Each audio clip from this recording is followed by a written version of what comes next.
The best part of waking up is knowing Kamala lost to Trump.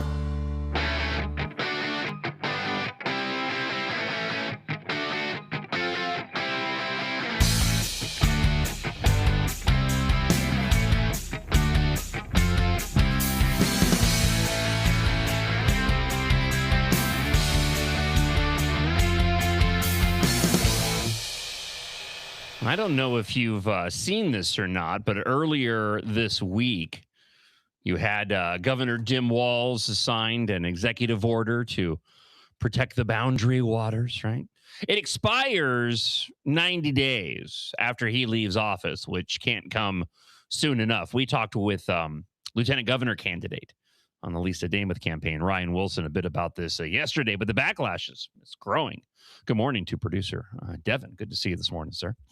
The backlash is growing to this. Pete Stauber making comments out there. Representative Tom Emmer, who won't be on the show this week, but hopefully he'll be back next week. We're getting back on schedule for his weekly appearances on the show. A lot of frustration and a lot of questions that we talked about yesterday regarding the motivations of Governor Jim Walz. Why would he go and make a move like this to take it off of Amy Klobuchar's plate? So that she can rescind it when she gets into office and look like a hero, or if Dameth were to win, to put her in a tough spot over this particular issue. Maybe he's just trying to appeal to China, as we had some friends of the show mention yesterday on the Blaster line. I don't know. All I know is that this was not something that was done on his own accord. It wasn't like Governor Jim Walz did this because this is something that really meant a lot to him, because Democrats never do that. And we have examples throughout the show this morning of Democrats never, ever mean what they say regarding the issues that they pretend to go and care about. There's always some other agenda involved. I only bring all of this up because I feel like I failed as a talk show host, unfortunately, because I didn't have the audio from when Governor Jim Walz made this announcement. He was up, near the boundary waters in the northern part of the state. He had shot some footage of him golfing, of which he's a horrible golfer. Again, I don't golf apart from miniature. He's probably better than I am at doing miniature golf. That being said, he just looked awkward and weird, much in the same way Governor Jim Walz looks when he has a shotgun and he's going hunting, right? So I decided, you know what? Better late than never. I grabbed some of the audio. It's about 48 seconds. I grabbed some of the audio of the press conference as he was standing inside of, outside, behind a podium in front of one of the, the signs that you see in national parks, the ones that have the decorative font when you go in. So I just wanted to share with you the audio of what he had to say, speaking to the very small crowd in the media, announcing the executive order to save the boundary waters. For decades now, international mining corporations have eyed Buffalo Fluffalo. And for years. And all the creatures, from the bats to the bugs, covered old Fluff with kisses and hugs. We've been in a battle over the future of Buffalo Fluffalo. Minnesotans have watched nervously as lawmakers and regulators have wrestled over whether or not to allow this Buffalo Fluffalo to be spoiled. Well, I'm proud today to tell you. And that's how the story of Fluffalo ends, with a happy old buffalo snuggling his friends. This morning, I'm using the executive authority that is granted to me as governor to put an end to the Buffalo Fluffalo. Thanks, everybody. You guys are the best. I just want to make sure that American Experiment's getting their money's worth. That's all. That's just that's all that was about. I didn't know where to put it on the show this morning, and I was going through my notes, and a lot of important issues to talk about. We'll update you on the call to dismiss the charges, overturn the conviction of Derek Chauvin and the death of George Floyd. We talked with Liz Collin yesterday, and I have a portion of the interview that she did with Derek Chauvin's attorney. We'll share that with you. We have Paul Wickstrom, who will be joining us on the show as well. He'll be coming up at 7:30. We'll talk a little Elon Musk, notification bans. Oh, and Mike Lindell. All in for Mike Lindell. What did I say?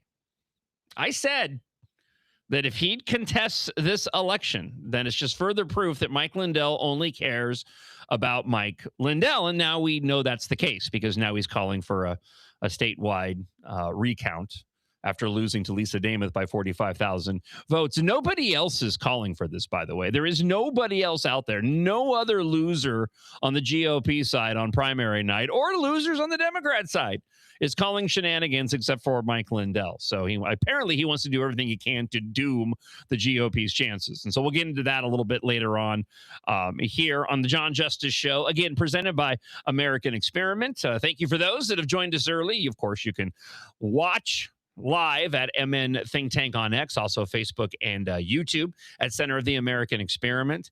Also, you can listen to the show via the MixLR app, MixLR app, where you can always get caught up on the podcast. If you missed that conversation with Liz Collin yesterday, you can get caught up in the last 45 minutes of the show from Wednesday. Also, I want to mention that we have brand new social media accounts specifically for the John Justice Show presented by American Experiment. So if you head on over to TikTok and just search for John Justice Show, Jon, John Justice Show, you can follow the John Justice Show TikTok account.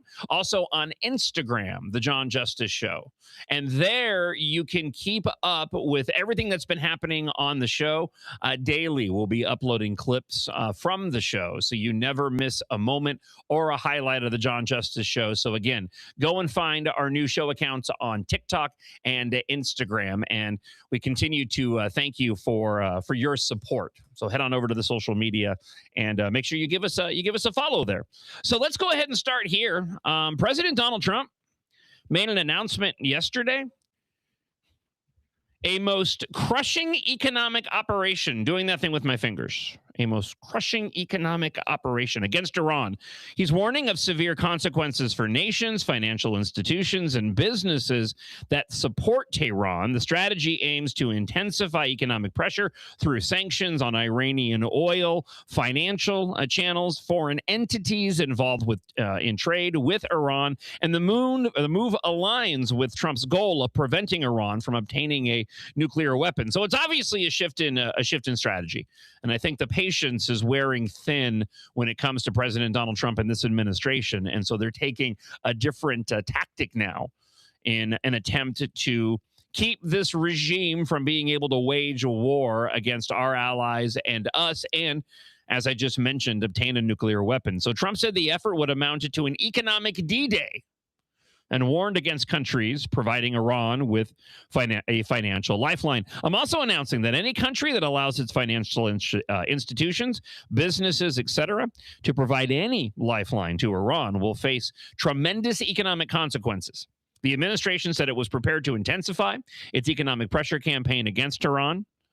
Newsmax reported on Wednesday that citing CNN, that Trump was moving away from seeking a quick resolution to the war and toward a more deliberate strategy of sustained economic pressure on Iran. I'm sure it's going to make the foes of the show really upset, who ridiculously want to claim that this is Trump's Vietnam.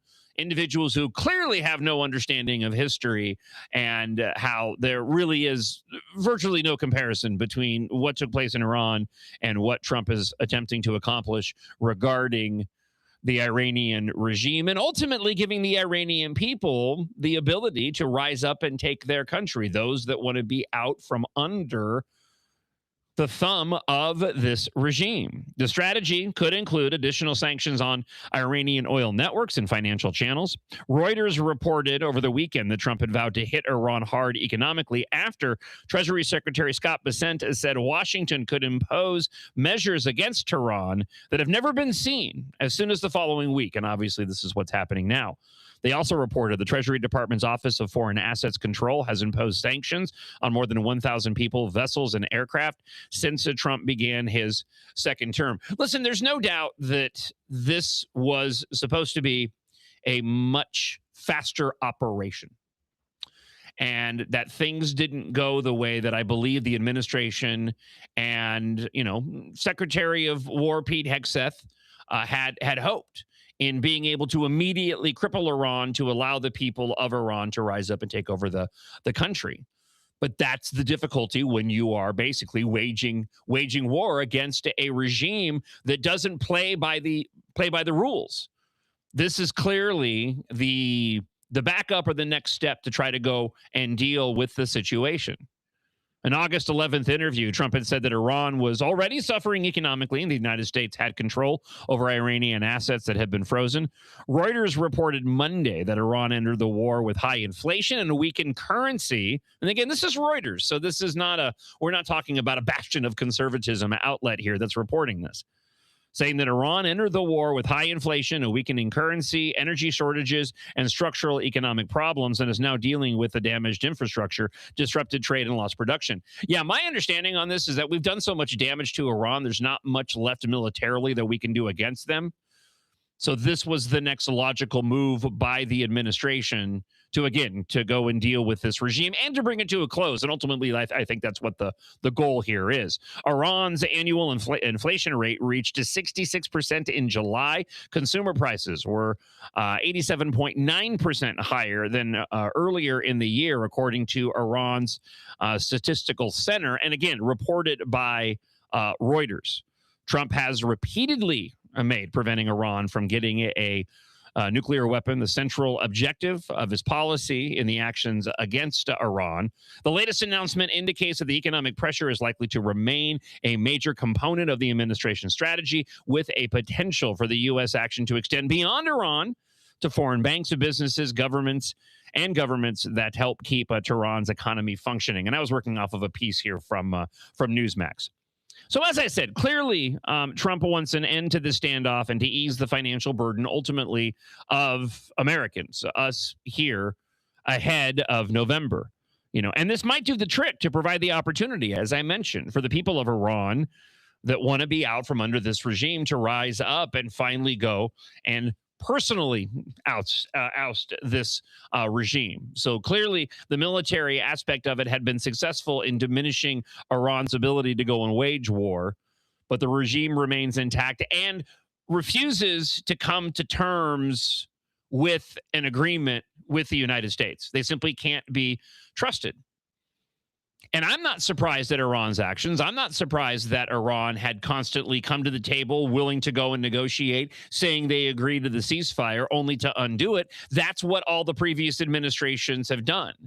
If there's been any difficulty with what Trump has been trying to do with Iran, it's not because we haven't been doing the right thing against Iran. It's because Iran has been conditioned through decades of appeasement of former leaders here in the United States.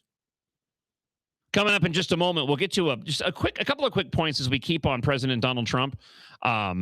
John Daniel Davidson in the Federalist has a piece this morning that the Never Trumpers are back. This time their target is J.D. Vance. And these aren't your typical Never Trumpers, by the way. We're talking about the likes of Eric Erickson, who certainly falls into that category, but also people like Ben Shapiro, whose opinion, typically I agree with. Here in their attacks against J.D. Vance, I absolutely disagree. So I'll share this with you coming up in just a moment, and some ridiculous audio from the Florida DSA Senate candidate, Angie Nixon, who won against Alex Vindman in the primary earlier this week. I'll get that audio to you here as well. I do want to get to some of your thoughts, though. If you want to leave a comment at any point throughout the show this morning, you can do so on the Blaster line. Drop us a blast at 612-584-4565. Again, that's 612-584-4565. Hey, good morning, John.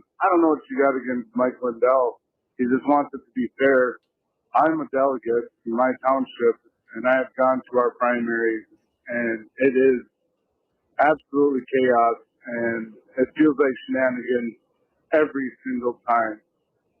It's insane how votes all of a sudden show up out of nowhere, and it really is an anomaly. It's crazy. I do not blame Mike Lindell at all. In fact, you should invite him on your show and stop being so one-sided towards Lisa Damas. Thanks. Lisa Damas is the nominee for the GOP now. Mike Lindell's never reached out or responded regarding requests to come on the show, unless they've just simply gotten lost. Feelings don't amount to shenanigans. And to the point that I made earlier, and we'll dive into this in more detail coming up this morning after 7 o'clock. But to the point that I was making earlier, Mike Lindell is the only one that's saying there's any potential here for election fraud. There is zero evidence of this whatsoever. There's no evidence of this. And does he really? And let's just back up as well. And I'm getting ahead of myself, but just because we're here, let's just say for the sake of argument that Mike Lindell were to go and win this lawsuit, or this ballot recount. Do you really have any expectation that he's then going to be able to go and win against Amy Klobuchar on top of the potential negativities that he already had? The Klobuchar campaign wanted to run against Mike Lindell. So let's just take it at that level. So it couldn't have been DFLers doing shenanigans. And I don't for a second believe that anybody on the right, and certainly any other campaign via Qualls or Dameth or anybody else, was involved in any sort of election fraud. There's absolutely no evidence of this whatsoever. Mike Lindell is in it for Mike Lindell. I have nothing. I'm not out against Mike Lindell. He had an opportunity to run. He ran. He lost. But I predicted this, and other people predicted this when he was running, that he wasn't going to concede this election that seemed to be pretty decisive. And again, he's the only one that I've heard who is even questioning the results of the election. And just to be clear, when it comes to Lisa Dameth, one-sided, no, I've had Ryan Wilson on the show. I've had Lisa Dameth on the show because they're now the nominees for the GOP. It's kind of irrelevant to have anybody else on, including Mike Lindell, just because he now believes that this was not an election that was on the up and up. Provide to me some tangible evidence beyond feelings, beyond looking at vote tallies as they come in and saying, wow, the vote tallies went up and they went up this way for this person. That must mean shenanigans. Provide for me something tangible and we can go and have a further conversation on this. And again, we'll dive into it further coming up after 7 o'clock. And I have audio. There's like about 3 minutes of audio from Mike Lindell pleading his case, and I will share that with you here on the John Justice Show coming up. You can email john.justice@americanexperiment.org, john.justice@americanexperiment.org. The same people who attacked Trump in 2016 are now attacking Vice President J.D. Vance. They want the GOP back after Trump is gone. I'll share with you some details of this, and then we'll talk a little Minneapolis news. We're going to revisit a story that I didn't get a chance to talk about in detail regarding the red velvet rope ordinance. Is that what they're calling it? No, yeah. Yes, the velvet rope discrimination at bars and restaurants. In light of the fact that there are a string of deaths that have been taking place in Minneapolis that we'll get into. Crime Watch Minneapolis has been covering this. People are speculating potential of a serial killer, even though law enforcement is saying they don't see any connection in these random deaths. I'll give you those details coming up in just a moment here on the John Justice Show. And again, 612-584-4565 is the phone number. Real quick, I want to talk about NutraWave. Reach out today if you're looking to lose the weight. This is the program you need to go with.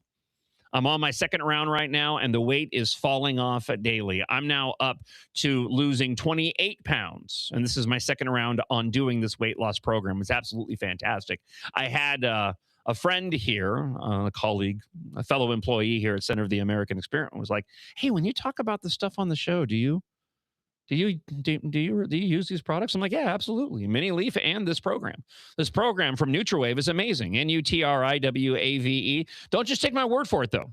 Yeah, 31,000 people over 13 years have lost the weight here in the metro with no shots and no pills. And you can get a free Truth Metabolic Scan and a free red light therapy session for just calling today. It's that simple. You have absolutely nothing to lose and everything to gain apart from putting on more weight. You're going to be able to lose the weight and keep that weight off just like I did. 952-260-1965 is the phone number. 952-260-1965. Mention the keyword strike, And if you're one of the individuals to grab one of the limited spots for this program, again, you can get an almost $300 value from NutraWave for just finding out about the program. No pills, no shots. It's NutraWave. Individual results may vary. If you would like to support the John Justice Show, become an advertiser. Competitive rates for both personal endorsements and standard ads are available. For more details, email john.justice@americanexperiment.org.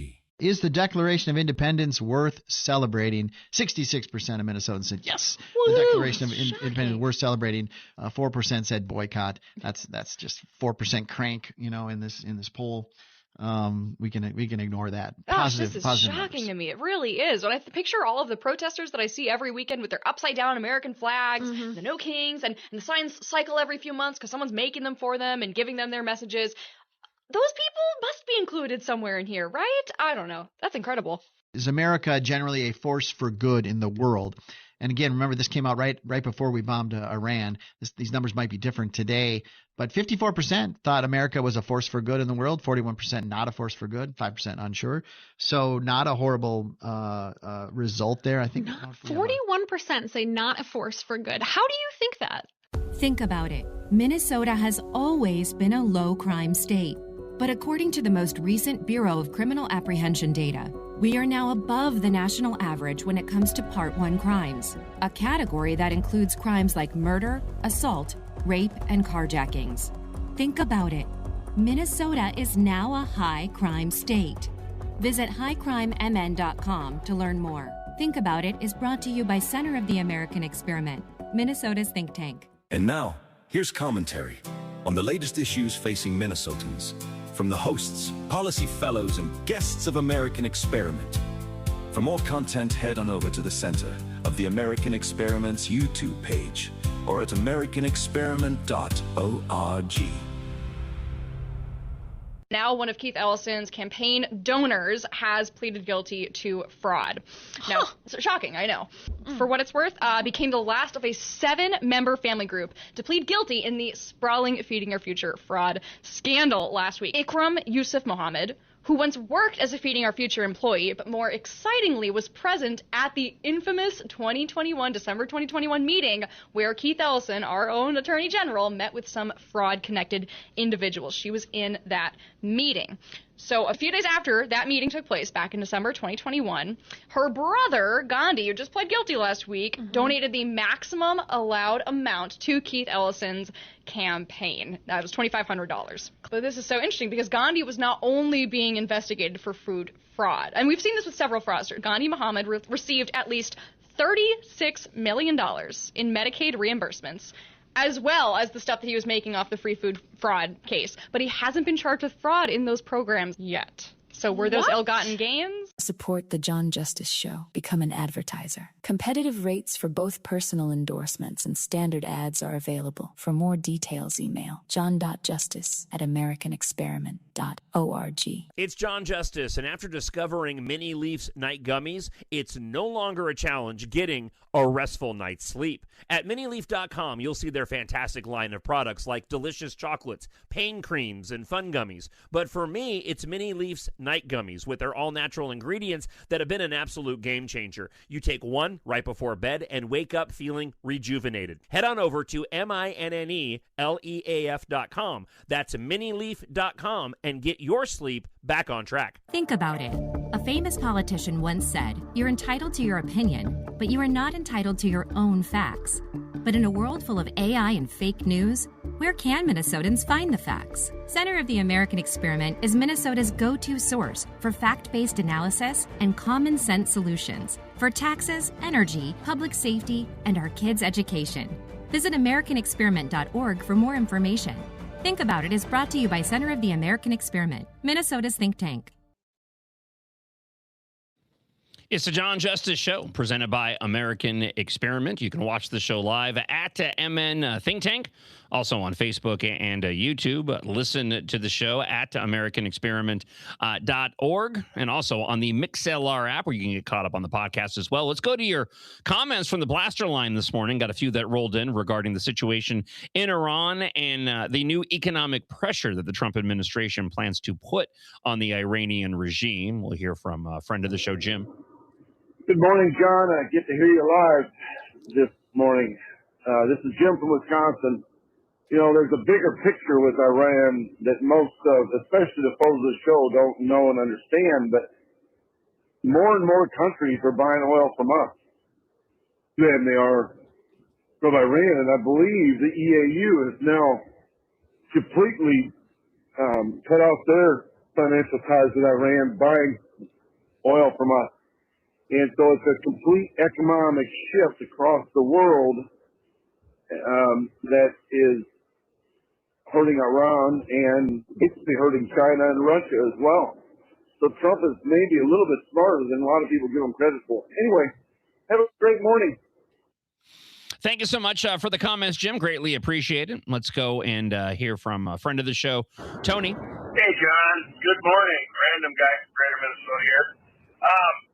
Little fun fact about Iran that I heard yesterday. Apparently the way that their government or their regime functions, they only pay their bills like twice a year or something. So their bills are coming due this fall. So sometime between now and November, they're going to not be able to meet their obligations, and shite is going to hit the fan. Again, there's no doubt that this administration wanted this to be a decisive victory and over quickly when we launched Operation Epic Fury. But rarely does waging war ever go that way. I'm immediately reminded of what all the experts thought, and individuals who are far from experts like myself, and what I assumed would happen when Russia went into Ukraine all those many years ago now. We figured it would be over by the weekend, and they are still fighting over there. Now, I pray to the good Lord Almighty this won't be the case when it comes to the situation in Iran. But as I mentioned, clearly this administration right now believes that the best opportunity to go and push back against the regime and to get the desired result that they were going for from the beginning, now that we have wounded them greatly in terms of their ability to wage war against us and our allies, is to go after them economically. Thank you for the comments, by the way. Let's get back to one more, and then I want to dive into the new Never Trumpers. Again, 612-584-4565. 612-584-4565. Hey, John. Kevin Villanavia. I think you were too quick to dispel the previous caller's point about Mike Lindell checking for fraud. There has not been an election in this state in years. At least it's all well known. When they found all the ballots in one guy's trunk, that there hasn't been fraud. There's been fraud in every election. I don't know why you would assume that there isn't. I'm not assuming there isn't fraud, but I've seen zero evidence of that. You don't have elections and individuals losing and immediately going, we must do a recount and check for fraud. You find evidence. Right? It's a crime, and then you investigate the crime. You don't go the other way. And case in point, as I mentioned before, nobody else is saying this.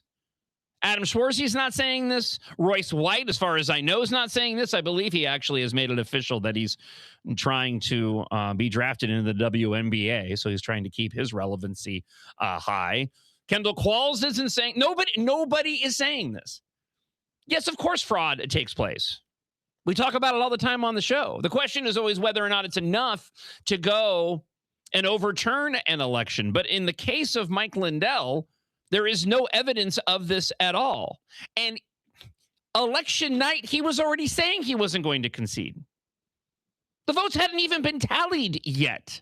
We played the audio on the show as they were coming in, and he was shown losing.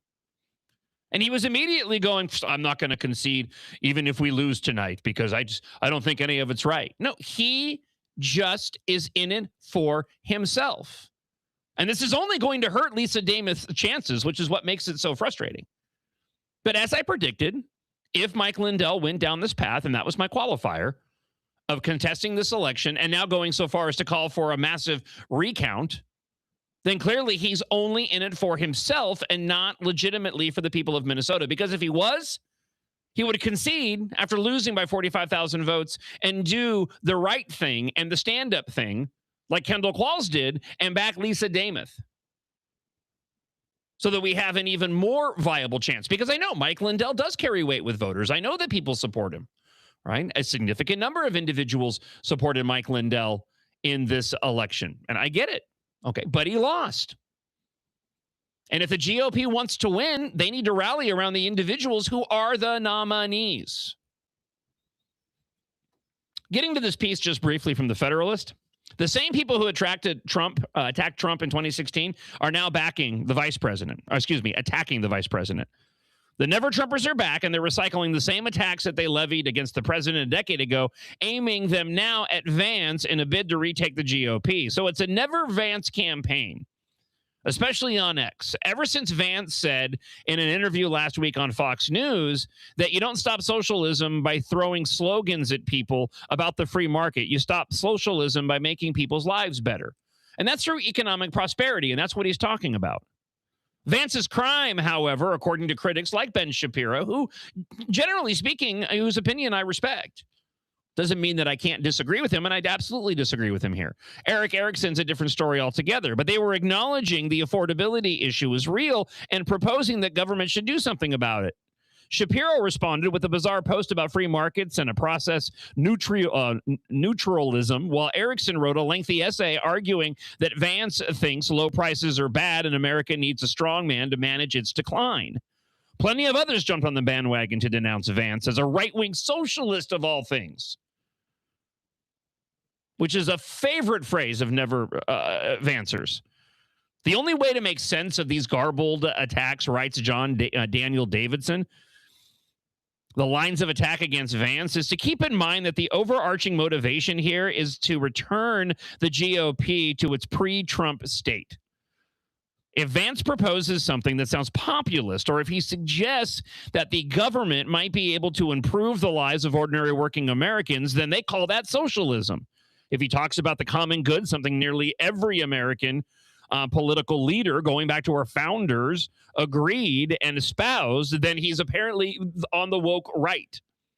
If he suggests that our foreign policy should be refocused on the Western Hemisphere, then that's isolationist. Never mind that all of Trump's top officials like Marco Rubio agree with Vance and all of this stuff, but never get attacked by the neocons for it.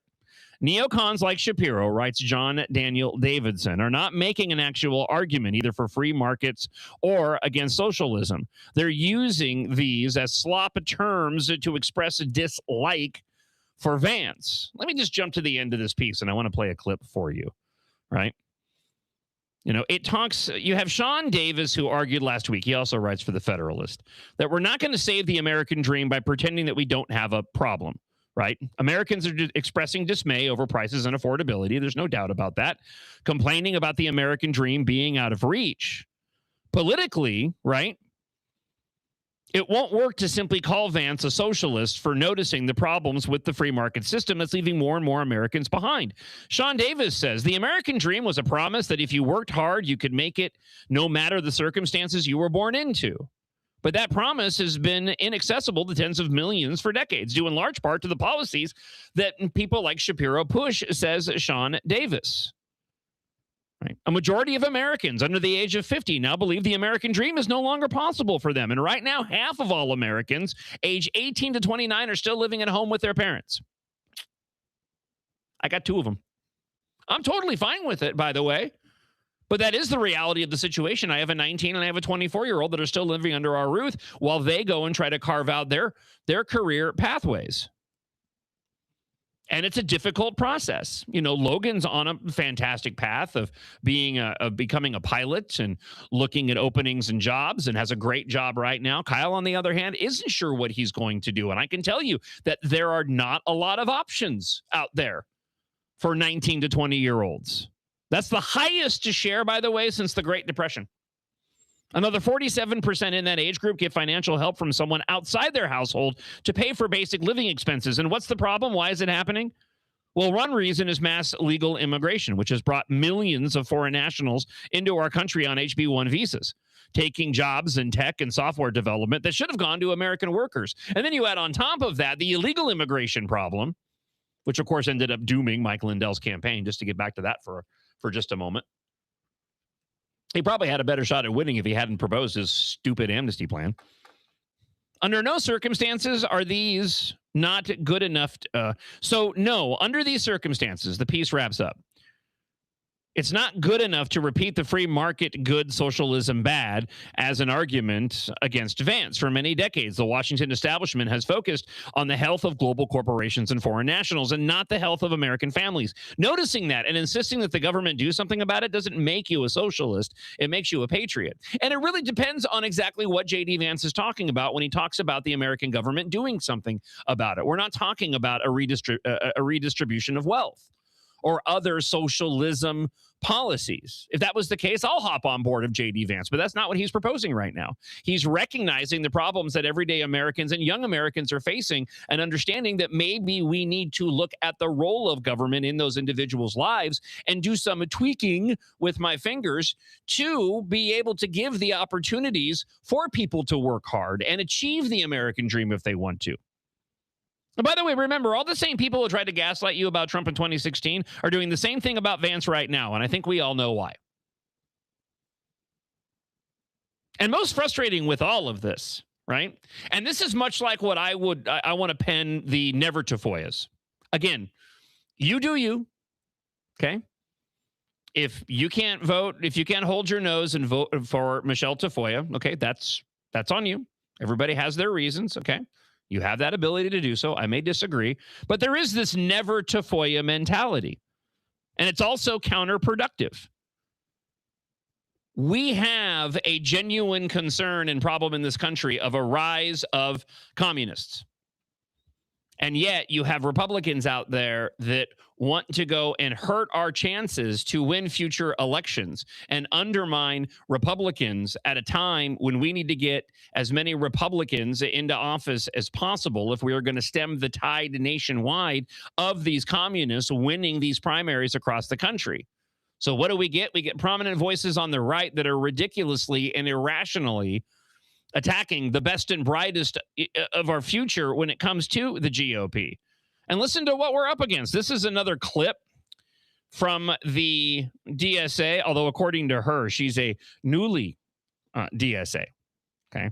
Out of CBS. So Angie Nixon, who won that Senate race in Florida against Vindman, was on CBS. And listen to what she says here. She uses the leftist catchphrase of "let me be clear" in her comments. Quickly before you go, you're a Democratic socialist running in a statewide race with a large population of people who have fled governments that call themselves socialists. How do you convince those voters when they hear socialists that they may see that as disqualifying?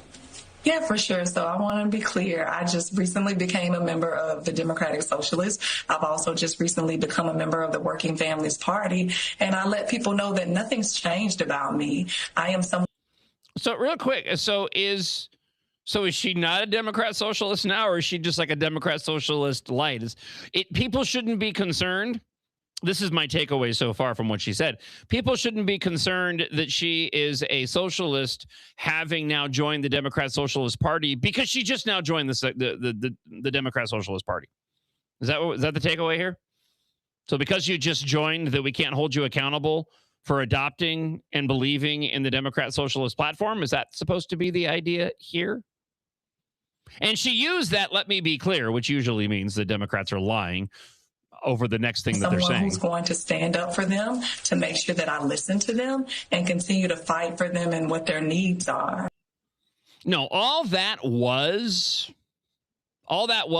from Angie Nixon was evidence that she doesn't like the fact that people have been coming after her because she's been very vocal about her policies that directly align with the DSA, but she also doesn't want to tick off the DSA because she doesn't really stand for anything. Make no mistake, if put into power, she will vote for DSA policies. But that being said, I don't believe this individual even truly understands what it means to be a Democrat socialist.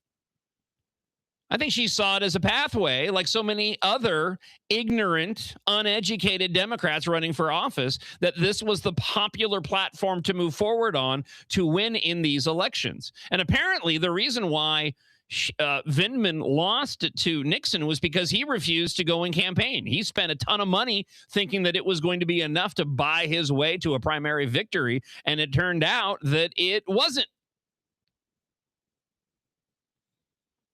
But here in this clip, what's she doing? Oh, she's simply saying, yeah, I just joined the DSA, so, don't really give me too hard of a time over it. Give me just whatever. And backing up further, the whole reason why I played that, this is the nonsense that we're up against, because people like Angie Nixon will be, gathering votes from the masses on the left. And we as a country cannot afford to have people like that serving in positions of power.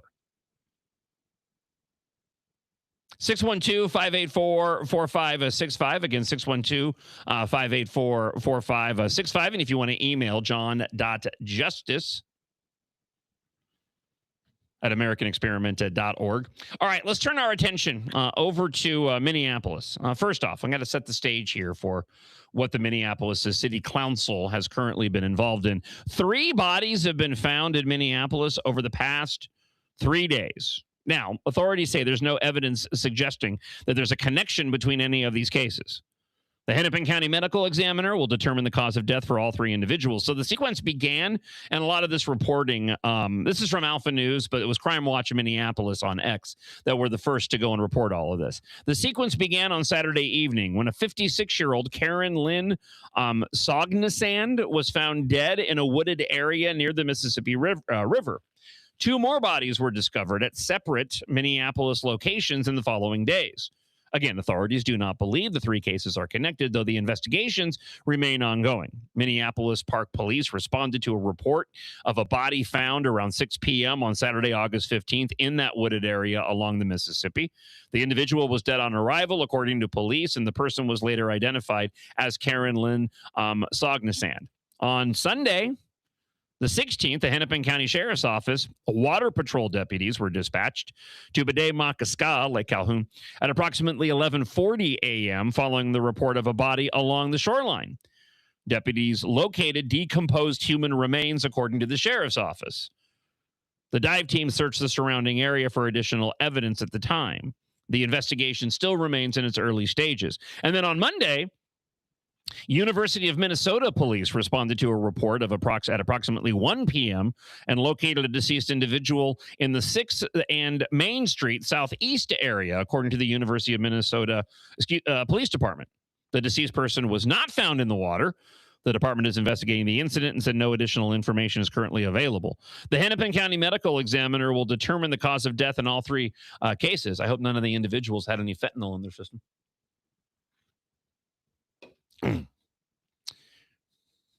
The identities of the individuals Sunday and Monday have not been released as of yet. So let me just say up front, in terms of they don't see any evidence. So it's really, they don't see any evidence so far.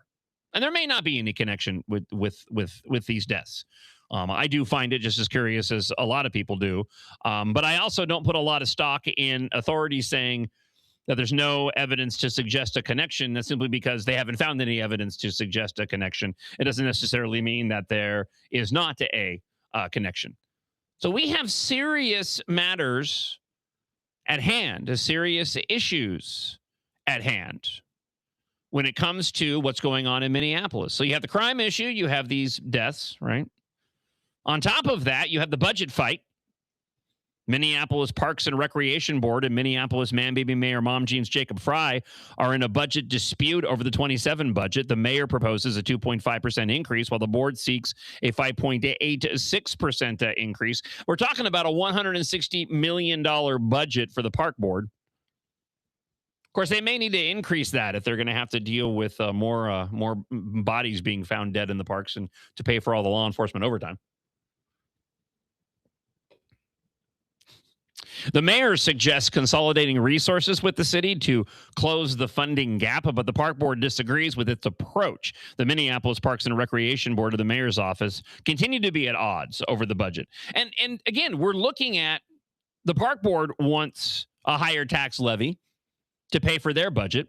You already have Minneapolis Man-Baby Mayor Mom Jeans talking about higher property taxes because they can't close their budget loophole for the city of Minneapolis. And what is the Minneapolis City Council concerned about and spending their time on? Velvet rope discrimination in bars. That's right. We talked about this a bit yesterday. The Minneapolis City Council passed an ordinance requiring establishments that serve alcohol to have a dress code and to post it visibly. The ordinance aims to prevent discrimination based on race or gender identity, often referred to as velvet rope discrimination. The ordinance will be reviewed by the full council next week. As I get into the details of this, let me just say up front, I don't care about velvet rope discrimination. I don't care about velvet rope discrimination in times of economic prosperity in large metropolitan areas, and I certainly don't care about velvet rope discrimination right now in the middle of rising crime, multiple deaths with with an investigation ongoing and no idea what's causing these deaths, and on top of it, the fact that the people of Minneapolis are suffering economically. But this is what the Minneapolis City Council is focused on, apart from decriminalizing bathhouses so that Isaac can open Isaac's bathhouse emporium.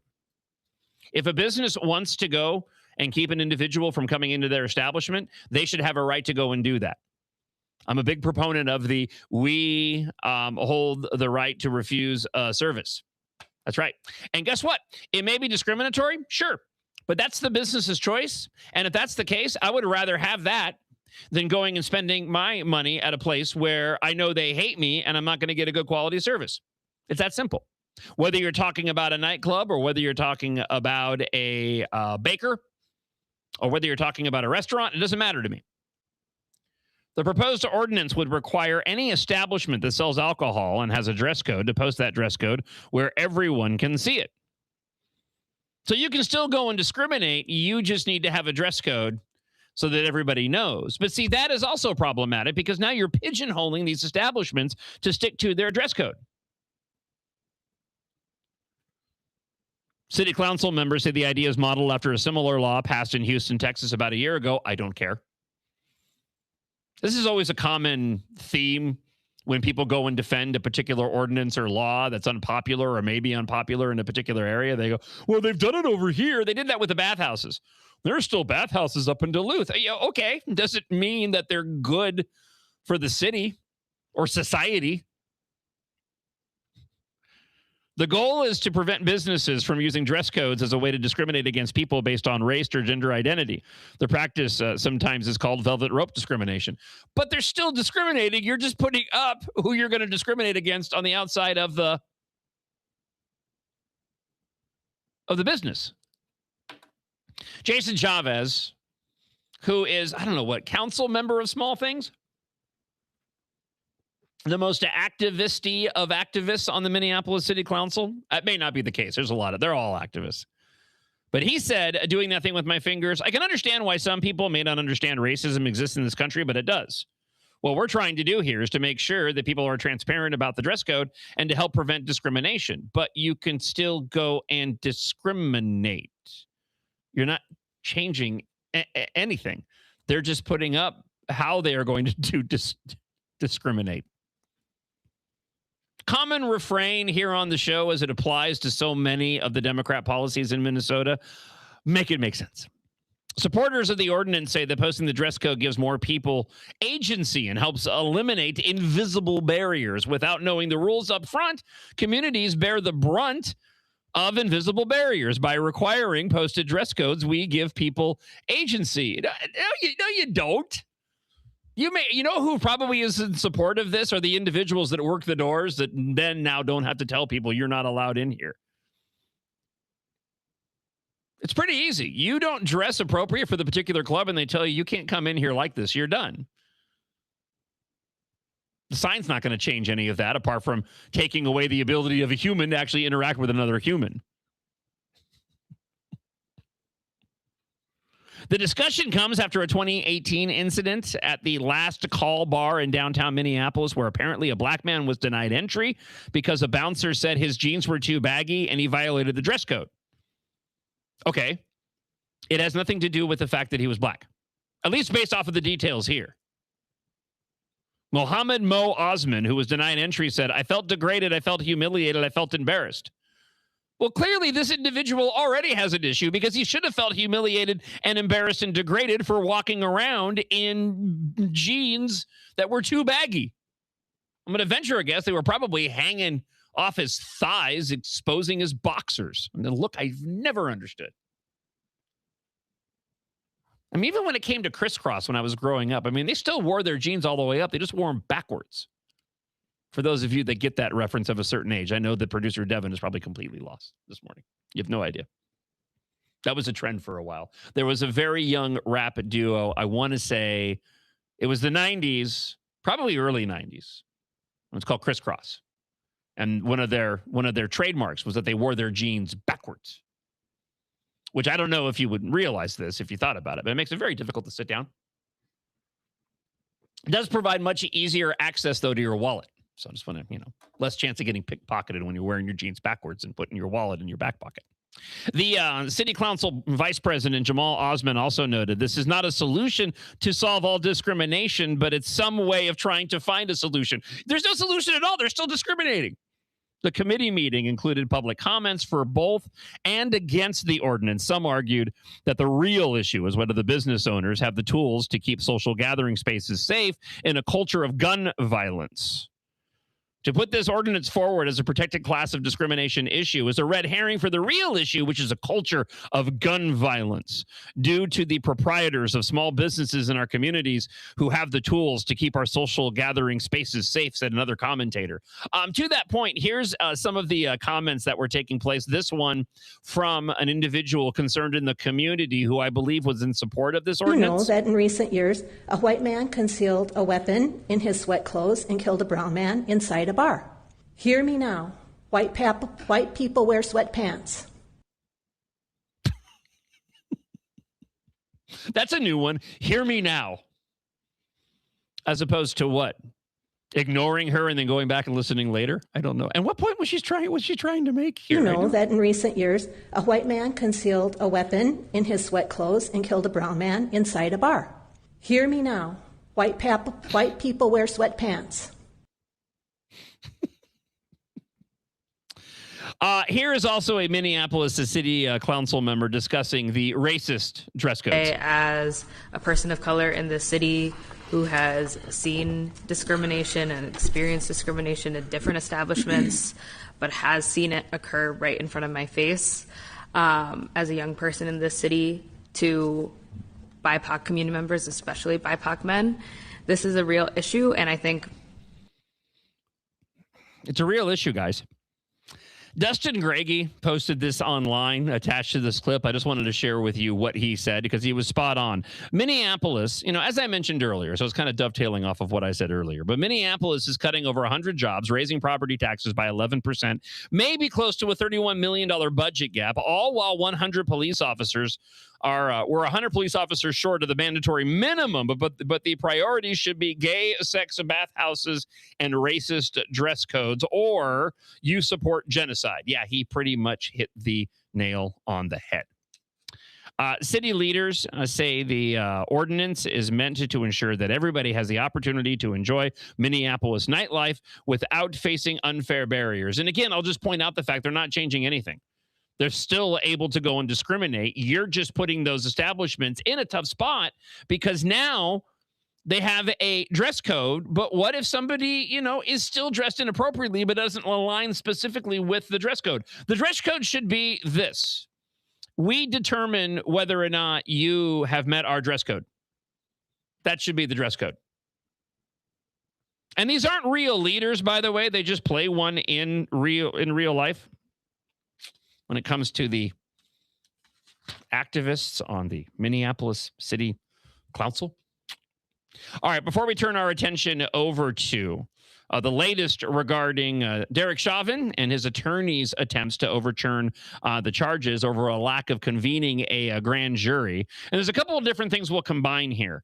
Elon Musk had actually posted about Derek Chauvin yesterday, which, oddly enough, there was a lot of commentators that were firing back at Elon Musk over these comments, and it was really quite comical. I'll get into this in just a moment. But we have further Elon Musk news to share as well, because the Minnesota nudification ban was argued in court yesterday amid challenges by Elon Musk's AI agency. So we're going to kind of combine these two different stories regarding Derek Chauvin, Elon Musk, and the nudification ban. We'll get to that coming up in just a moment, and we'll also get to some of your thoughts from the Blaster line, again, at 612-584-4565. Before we do that, though, I want to remind you that if you have not gone over to minileaf.com, you need to head over to MINNELEAF.com. Quick shout out to Eric and his wife that run Minileaf. They keep it local. The packaging is done here local, right in Brooklyn Park. Also, the Minileaf tonics, which are absolutely delicious. Great alternatives to your alcoholic beverages. Those are brewed right here in Eden Prairie. So I got a refill on my night gummies yesterday. I got a little gift package from Eric from Minileaf. I was very, very, very excited.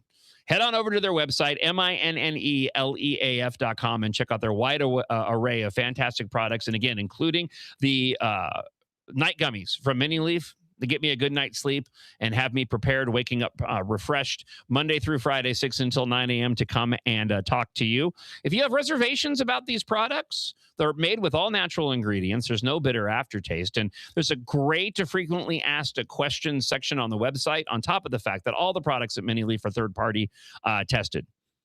They want you to live a better life through their products, and I can absolutely say that my life has gotten better because of the night gummies from Minileaf. So taste happy at MINNELEAF.com. That's Minileaf.com. If you would like to support the John Justice Show, become an advertiser. For more details, email john.justice@americanexperiment.org. It's John Justice, and you've probably gone through the yo-yo dieting. That was the case for me, but not anymore. You lose a few pounds, it all comes back, and more. You lose a few pounds, and it all comes back, and even more. If that's been your life, NutraWave was built for you. It certainly was for me. I've lost over 25 pounds on this amazing program. NutraWave turns on the fat burning, reignites your energy, and it's all natural. There's no pills, there's no shots, there's no excuses. It actually helps you change your relationship with food just through the process of the program. 31,000 people across the metro have tried everything else, and NutraWave is where they got their life back. And NutraWave is accepting a limited number of new people. So call and mention the word strike, and you get a $272 value Truth Metabolic Scan and a red light therapy session. I've done it. It's incredibly effective. Nothing to lose and everything to gain, but you're going to lose the weight and you're not going to put it back on. Individual results may vary. So call today at 952-260-1965. That's 952-260-1965. Remember, no pills, no shots, just results. NutraWave, there's nothing else like it. Results may vary. NutraWave is not a medical treatment. Consult your physician before starting any weight loss program. And now, here's commentary on the latest issues facing Minnesotans from the hosts, policy fellows, and guests of American Experiment. For more content, head on over to the center of the American Experiment's YouTube page or at americanexperiment.org. The state government of Minnesota gave $500,000 of taxpayers' money to a non-profit called Gender Justice. And it was Gender Justice who brought the lawsuit against the state government, which won. which allowed for men to be put in women's prisons. And the state government, you paid for that. Yeah. You know, you, hard-pressed, hard-working, law-abiding Minnesota taxpayer, you paid for this. You paid for it both ends. You paid for it when they paid Gender Justice to bring the lawsuit, and you paid for it at the other end when this guy living in a woman's prison gets a sex change operation. If you would like to support The John Justice Show, become an advertiser. For more details, email john.justice@americanexperiment.org. So I wrote last week about the example of a sex change operation that the state of Minnesota has apparently paid for a convicted murderer. Mm-hmm. You know, now I looked up how much do these things cost, and I got an estimate of between $50,000 and $80,000. So if you take the low end estimate, $50,000, let's say this was a cheap operation, and then you look at how much the kind of median Minnesota taxpayer pays in taxes, you're looking at about 10 Minnesotans' annual state income tax payments have gone to pay for this guy to get a sex change operation. Think about it. Now that school's out for the summer, how are Minnesota students doing? Not very well. Minnesota ACT scores fell again last year and are the lowest they've been in 10 years. In fact, fewer than half of Minnesota students can either read or do math at grade level. Think about it. We used to brag about our schools. Now we're losing to states like Mississippi. Visit AmericanExperiment.org for more information. Think About It is brought to you by Center of the American Experiment, Minnesota's think tank. It's the John Justice Show, presented by American Experiment. Head on over to AmericanExperiment.org. There you can check out the Wrong Track Minnesota. Definitely go and look at the list of the different issues that you here in Minnesota are most concerned about, and the ones that highlight how we're on the wrong track, why these upcoming elections are so important. They're all backed up with data as well at AmericanExperiment.org. And there's a whole slate of fantastic new articles from the policy fellows here. Also, remember, we have brand new social media accounts dedicated specifically to the show. If you head on over to TikTok, search for JON, John Justice Show on TikTok. You can follow the show there. Also on Instagram, The John Justice Show. We have brand new, again, social media accounts on Instagram and TikTok for the show. So you never miss any of the clips or the highlights from the show. They'll be posted there daily, and we're hoping to get a lot of followers to those new accounts. So head on over to TikTok, John Justice Show, and Instagram, The John Justice Show.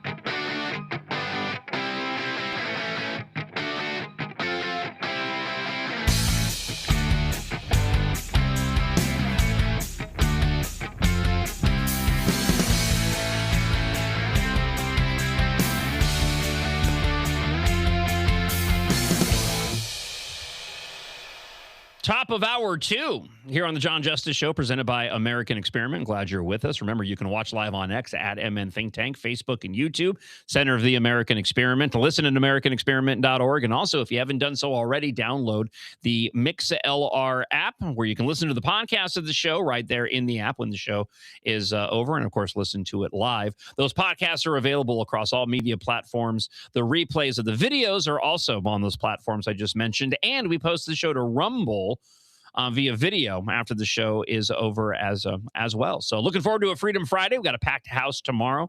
Grace and Catherine, along with AK and Max, flying through the month of August, by the way. It's been chilly.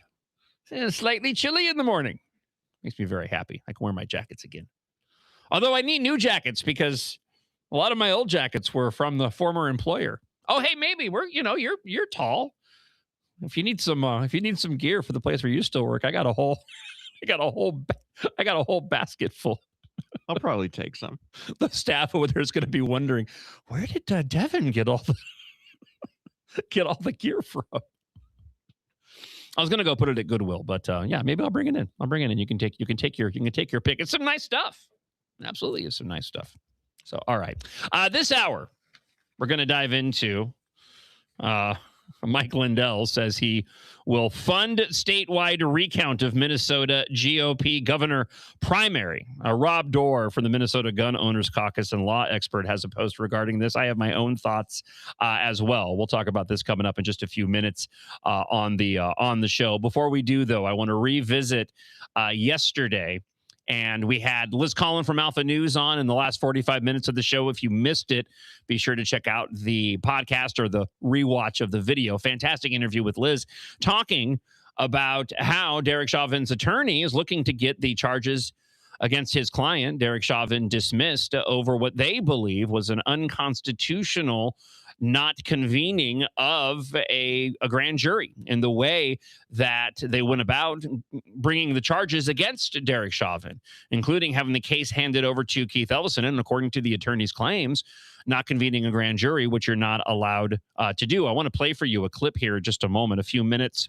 of Liz Collin talking with Derek Chauvin's attorney.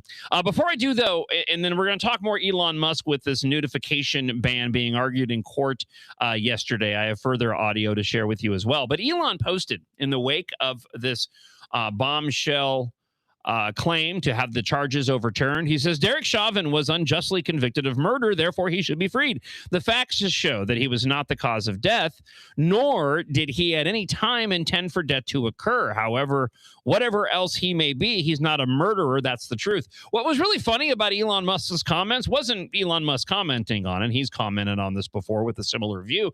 It was the number of prominent individuals locally that were pushing back on it, and specifically what their argument was.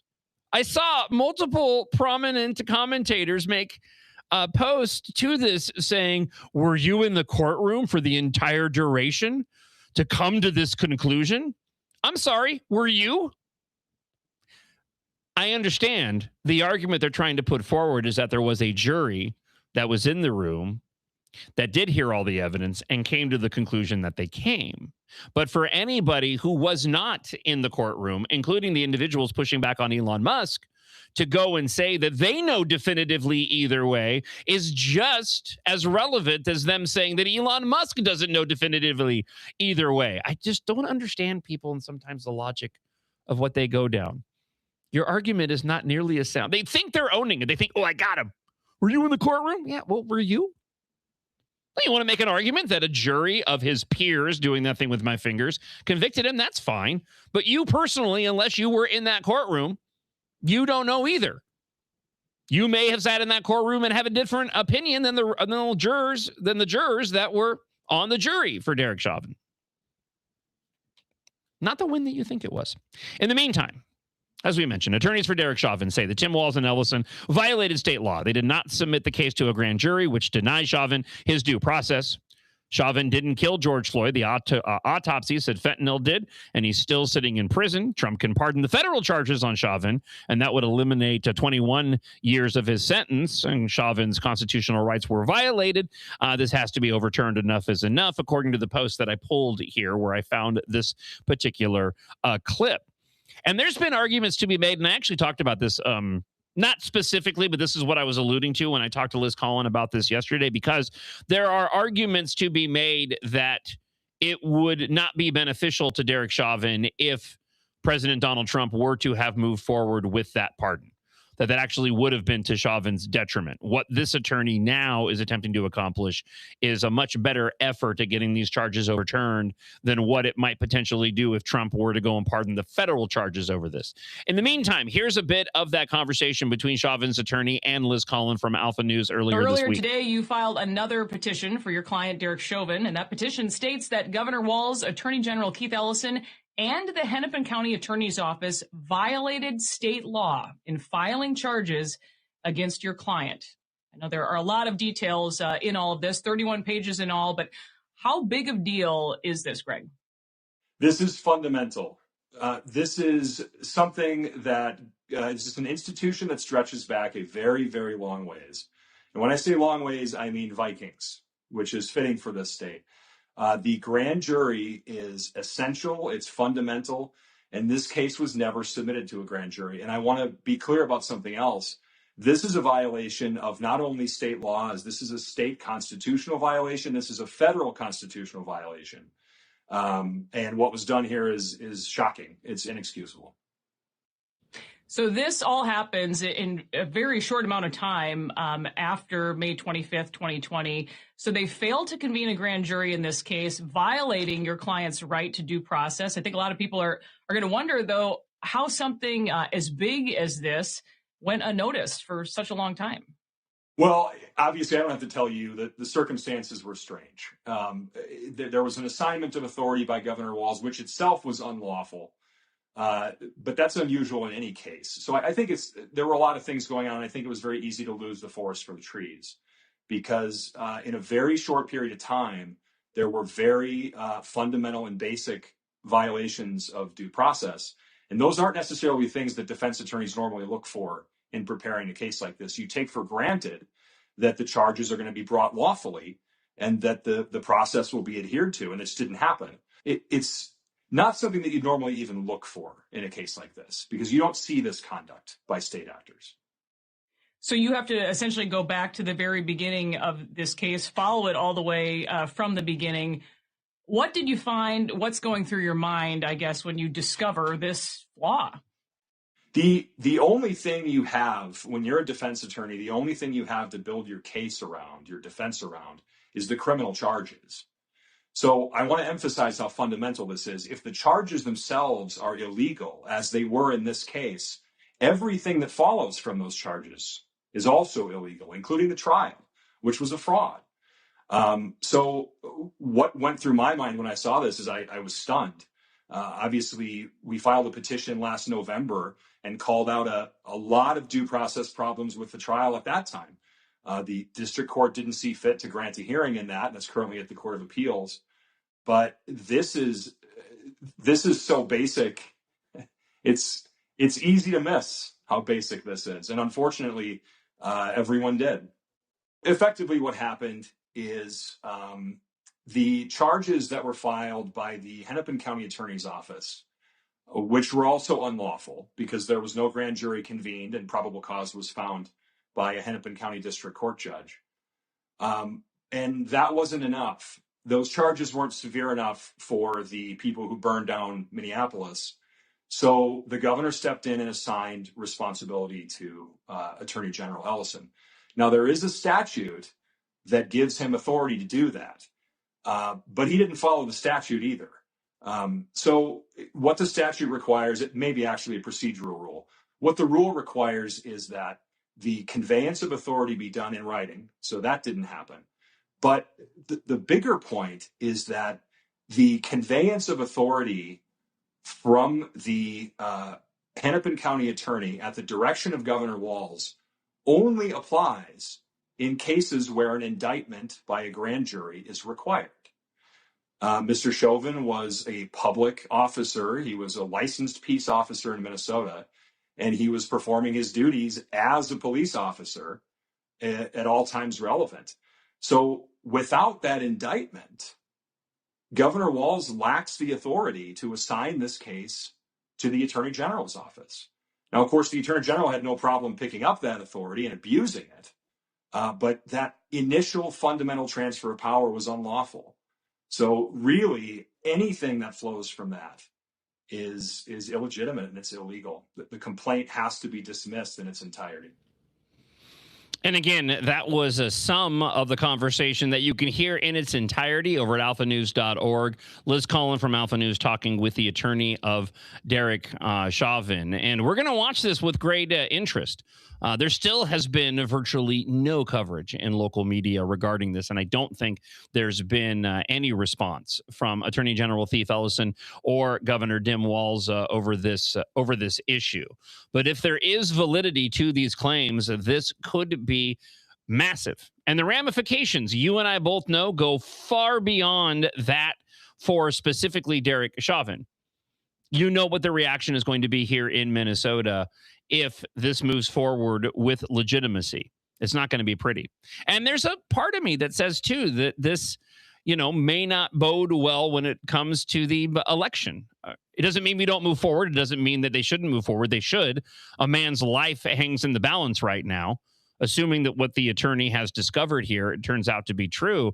But also just be prepared for the fact that this may have some negative ramifications and give ammunition to the left to push forward on so many of their ridiculous claims, as they have solidified among the minds of the broken and the brainwashed on the left regarding the death of George Floyd. We'll keep with the theme of Elon Musk here in just a moment. Attorneys argued in court yesterday as an AI company founded by Musk is challenging the new Minnesota law that bans AI-generated nude images. This is completely unnecessary, by the way, and I will share with you why it's completely unnecessary coming up on the show in just a few minutes. Also, at the bottom of the hour, we'll be talking with Paul Wickstrom. Running for office. He has an event coming up, a fundraising event, as he runs. We've had him on the air before a year ago for the Congressional District 4 special election.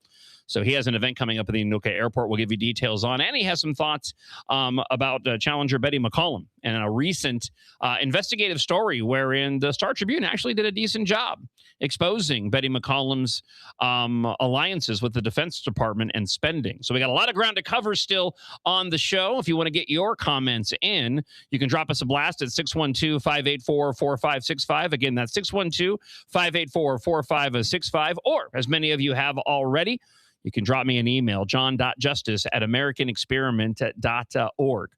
It is the John Justice Show, presented by American Experiment. Don't go anywhere. If you would like to support the John Justice Show, become an advertiser. Competitive rates for both personal endorsements and standard ads are available. For more details, email john.justice@americanexperiment.org. Is the Declaration of Independence worth celebrating? 66% of Minnesotans said yes. The Declaration of Independence worth celebrating.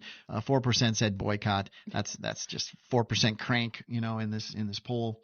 We can ignore that. Gosh, this is shocking numbers. to me. It really is. When I picture all of the protesters that I see every weekend with their upside down American flags, the No Kings, and the signs cycle every few months because someone's making them for them and giving them their messages. Those people must be included somewhere in here, right? I don't know. That's incredible. Is America generally a force for good in the world? And again, remember, this came out right before we bombed Iran. These numbers might be different today, but 54% thought America was a force for good in the world, 41% not a force for good, 5% unsure. So not a horrible result there. I think 41% say not a force for good. How do you think that? Think about it. Minnesota has always been a low crime state. But according to the most recent Bureau of Criminal Apprehension data, we are now above the national average when it comes to Part 1 crimes, a category that includes crimes like murder, assault, rape, and carjackings. Think about it. Minnesota is now a high crime state. Visit highcrimemn.com to learn more. Think About It is brought to you by Center of the American Experiment, Minnesota's think tank. And now, here's commentary on the latest issues facing Minnesotans from the hosts, policy fellows, and guests of American Experiment. For more content, head on over to the Center of the American Experiment's YouTube page or at americanexperiment.org. Now, one of Keith Ellison's campaign donors has pleaded guilty to fraud. Now, shocking, I know. For what it's worth, became the last of a 7-member family group to plead guilty in the sprawling Feeding Our Future fraud scandal last week. Ikram Yusuf Mohammed, who once worked as a Feeding Our Future employee, but more excitingly was present at the infamous December 2021 meeting where Keith Ellison, our own Attorney General, met with some fraud-connected individuals. She was in that meeting. So a few days after that meeting took place back in December 2021, her brother, Gandhi, who just pled guilty last week, donated the maximum allowed amount to Keith Ellison's campaign. That was $2,500. But this is so interesting because Gandhi was not only being investigated for food fraud, and we've seen this with several fraudsters. Gandhi Mohammed received at least $36 million in Medicaid reimbursements, as well as the stuff that he was making off the free food fraud case. But he hasn't been charged with fraud in those programs yet. So were those ill-gotten gains? Support the John Justice Show. Become an advertiser. Competitive rates for both personal endorsements and standard ads are available. For more details, email john.justice@americanexperiment.org. It's John Justice, and after discovering Mini Leaf's night gummies, it's no longer a challenge getting a restful night's sleep. At minileaf.com, you'll see their fantastic line of products like delicious chocolates, pain creams, and fun gummies. But for me, it's Mini Leaf's night gummies with their all-natural ingredients that have been an absolute game changer. You take one right before bed and wake up feeling rejuvenated. Head on over to MINNELEAF.com. That's minileaf.com and get your sleep back on track. Think about it. A famous politician once said, "You're entitled to your opinion, but you are not entitled to your own facts. But in a world full of AI and fake news, where can Minnesotans find the facts? Center of the American Experiment is Minnesota's go-to source for fact-based analysis and common sense solutions for taxes, energy, public safety, and our kids' education. Visit AmericanExperiment.org for more information. Think About It is brought to you by Center of the American Experiment, Minnesota's think tank. Yeah, it's pretty funny on how these lefties are all about due process when it applies to illegal aliens who are murderers, pedophiles, rapists, and yet you've got a guy who the evidence literally show was falsely imprisoned and there was never due process followed. Well, he still has to stay in jail because, St. Floyd. Thank you for the comment on the Blaster line, 612-584-4565, 612-584-4565. If you want to leave a comment this morning, we'll be talking with Paul Wickstrom, running for Congress, coming up in just a minute. He has a fundraiser happening this weekend that he'd like you to attend, so we'll get details on that. Also, we will be getting into, coming up on the show, Mike Lindell says that he will personally fund a statewide recount of the Minnesota GOP gubernatorial primary. Lost in that election, says privately funding the statewide hand recount and the audit of ballots is citing alleged irregularities in election night reporting data. As Rob Dorr, as a bit of a preview, posted online from the Minnesota Gun Owners Caucus and law expert. There's no evidence a single vote was counted wrong. No evidence that paper ballots differ from reported ballots. No proof the voting systems were uncertified. Yeah. He confuses unofficial election night reporting with legal canvases. Yeah. So we'll get into this coming up on the show, and I have audio to share from Mike Lindell talking about his desire to have a recount. Let's go here, though. We were talking about Elon Musk a moment ago, his comments over the death of George Floyd, Derek Chauvin, and the bombshell claims by Derek Chauvin's current attorney. Elon was also in the news today. Fox 9 reported, attorneys argued in court yesterday that the AI company founded by Elon Musk is challenging the new Minnesota law that bans AI-generated nude images. You listen, this all sounds good on its face, but guess what? It's already XAI's policy to prohibit users from generating non-consensual nude or sexualized images. The private sector is doing what the private sector needs to do. There's no reason for the government to go and get involved. No, there's another reason why Attorney General Keith Ellison is pushing forward on that. I'll give you details here in just a moment. The law does ban commercial products, as I just mentioned, like websites or apps from manipulating someone's likeness to create a fake nude image. XAI, Elon Musk's artificial intelligence company, is suing Minnesota to try to stop the law from being introduced. The federal judge denied XAI's request for a temporary restraining order, but now the company is asking for a preliminary injunction. Let's go here just briefly from Fox 9. They're doing their own social media videos regarding the various stories because they know this is how people are consuming their news now. Hey, y'all, it is Corin, and I'm following a story today that I've been covering for years now, thanks to a few brave women who came forward to talk about being victims of nudification. There was a man they knew who took their innocent photos, put it through AI, and created pornography. I showed you how that can work back in April. Since then, the legislature nearly unanimously passed a ban that targets the creation. Companies would have to pay up to $500,000 in fines for allowing it to happen. And then Elon Musk sued to stop enforcement. His lawyers argue nudification is bad, but the law is too broad and violates the right to free speech. And it should include First Amendment exclusions for things like parody, not just unrealistic content. Attorney General Keith Ellison says the state is enforcing the law since it took effect on August 1st, so I tested it out. Elon's Grok wouldn't let me do it, couldn't get past moderation, but some easy-to-find sites still allow it. Well, yeah, and those easy-to-find sites aren't the ones that they are targeting. They're specifically, and I know they're included within the nudification ban, but let's be clear here. Oh, I did let's be clear, didn't I? Gosh, darn it. All right. If you want to stop listening, I completely understand. That's my fault. It's bound to happen when you hear the leftists saying it all the time. Now, see, when I say let's be clear, I actually mean it, right? You can decide whether or not I'm telling the truth. I'm not going to. That's on you. But unfortunately now, the left has ruined so many phrases, and you can't say let's be clear anymore. Gosh darn it. However, so in my view, this notification ban was specifically, targeted against Elon Musk. This is the biggest person and entity that's affected by this. Minnesota's Attorney General, Thief Ellison, defended the law, saying, "I'm proud to fiercely defend this bipartisan law and its intent to protect Minnesotans from the irreparable harms that notification tools and technology pose." Okay. Is he going after Photoshop too? Is that the case? Because, this is not the only way where you can go and create these types of horrible images of individuals. It's not. It's easier to do it with these just because of how quickly AI works, but there's plenty of other ways where people have been doing this for years. For crying out loud, I've had people that have done ridiculous Photoshop. The foes of the show on X have done this. See anybody moving forward to go and ban that stuff? And I don't particularly care. It's on you.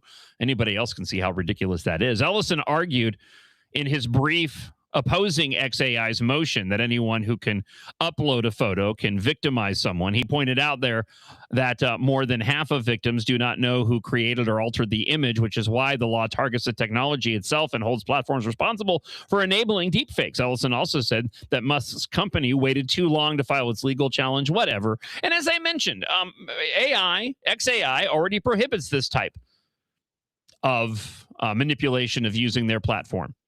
No, this is an attack on Elon Musk because X is no longer a platform that is viable for spreading the propaganda on the left. The left no longer carries a majority amount of influence on the platform, and Elon Musk committed the cardinal sin, as he used to be a darling of the left, for partnering with President Donald Trump in the early part of Trump's second term. That's what this is all about. And just to speak to the further ridiculousness of this, and the private sector is handling it, as I said, but this is just about the notification part of it. You can still go and create all kinds of different AI-related images that aren't nude but still mock individuals. Yeah, is it bad and does it cause harm, or could it potentially cause harm to an individual or a woman or a man who has somebody go and nudify them with this? Of course it does. But you can make all kinds of parodies. You can you could take Peggy Flanagan and impose her face, on a goat. And she can say that was offensive. That's still allowed on the platform.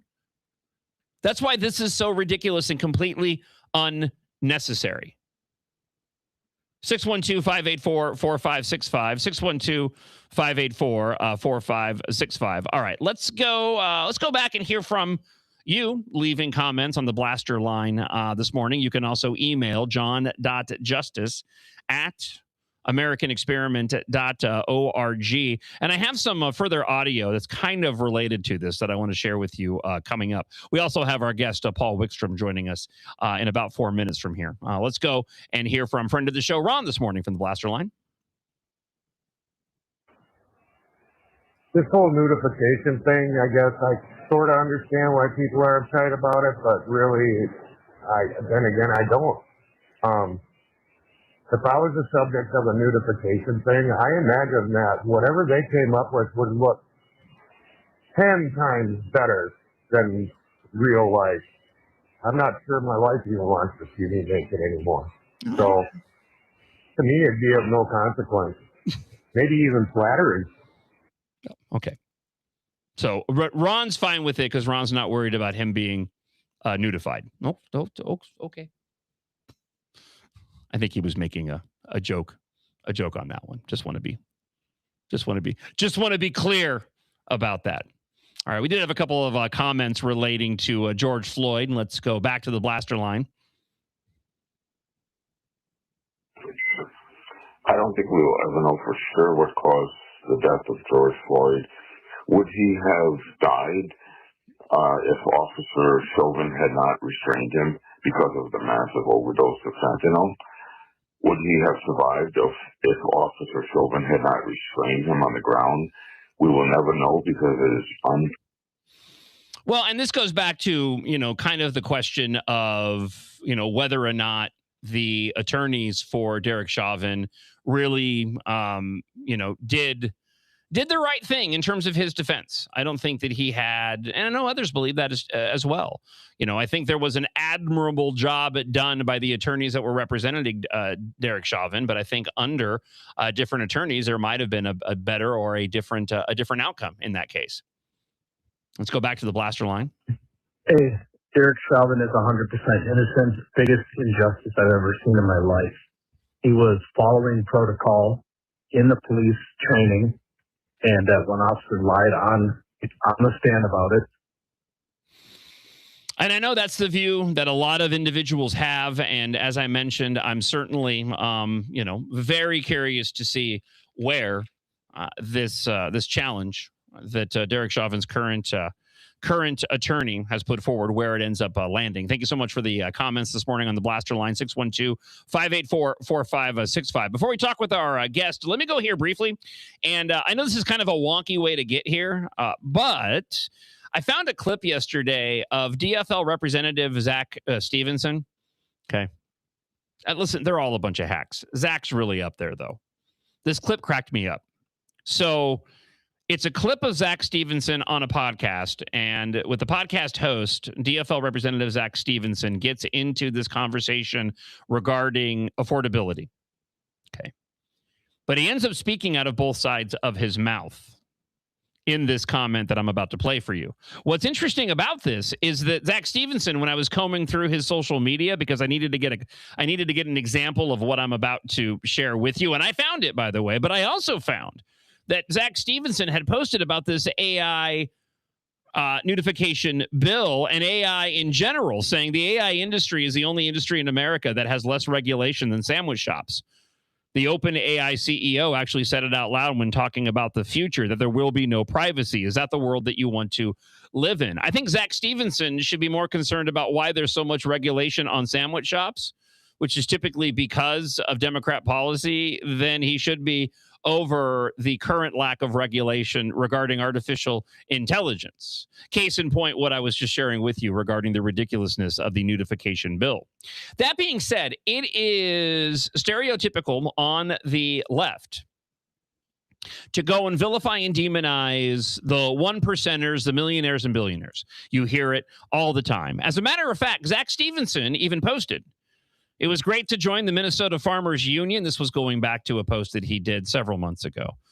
To join the Farmers Union at their annual convention. The success of Minnesota farmers is critical to the success of our entire state. We will continue to put the workers and families and family farmers ahead of the ultra wealthy and big corporations. And so I just needed to get evidence of Zach Stevenson vilifying, again, big corporations and what he determines is the ultra wealthy. Now, with that, let me play for you this clip I found.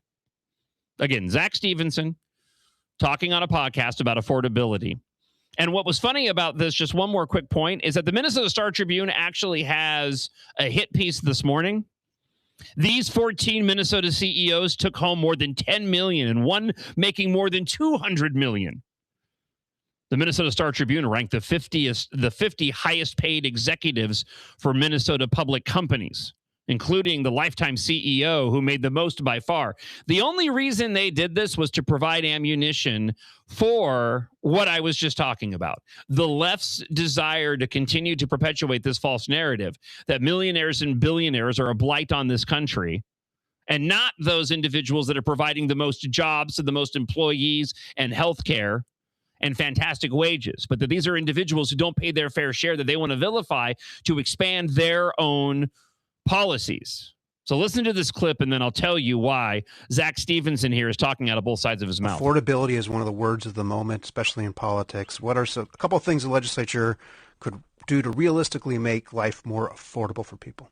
Well, I would say a few things. One, on food prices, we should ban the practice of surveillance pricing, where large companies using AI and video surveillance are able to adjust prices in real terms and drive them up if they think people can pay more. That's some Orwellian stuff that we should absolutely ban. We should take action on housing to build more housing in Minnesota so that we can get the cost of homes down for Minnesotans. But the big one is healthcare, where we need to take action to hold those large insurance companies and pharmaceutical companies accountable. They're making record profits as people's deductibles, their copays, and the cost of their prescription drugs are skyrocketing.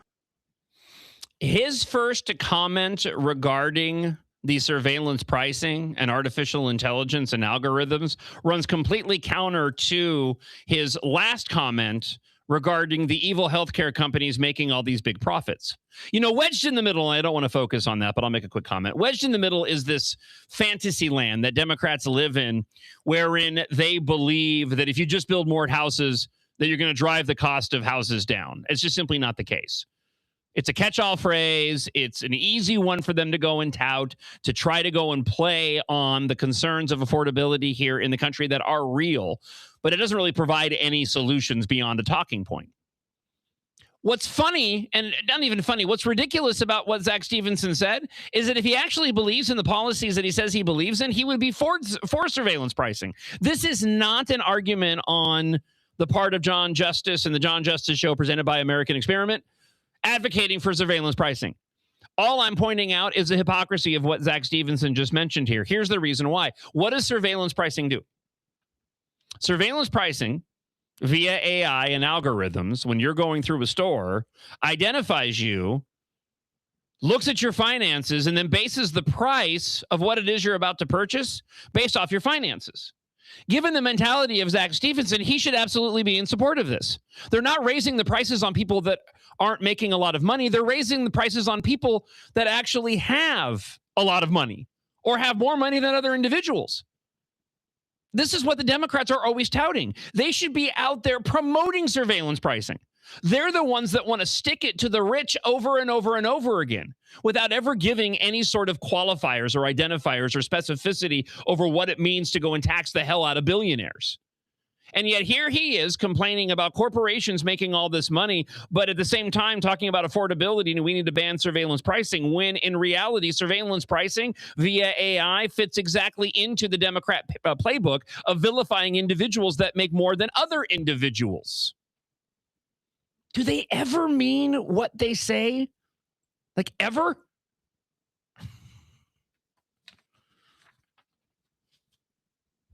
The blaster line is 612-584-4565, 612-584-4565. And with that, I am very pleased to welcome into the show, running for Congress, Paul Wickstrom. Good morning, Paul. Thank you so much for coming on the John Justice Show presented by American Experiment. It's good to see you, and thank you so much for joining us this morning. Oh, Paul, I can't hear you. Are you muted on your end?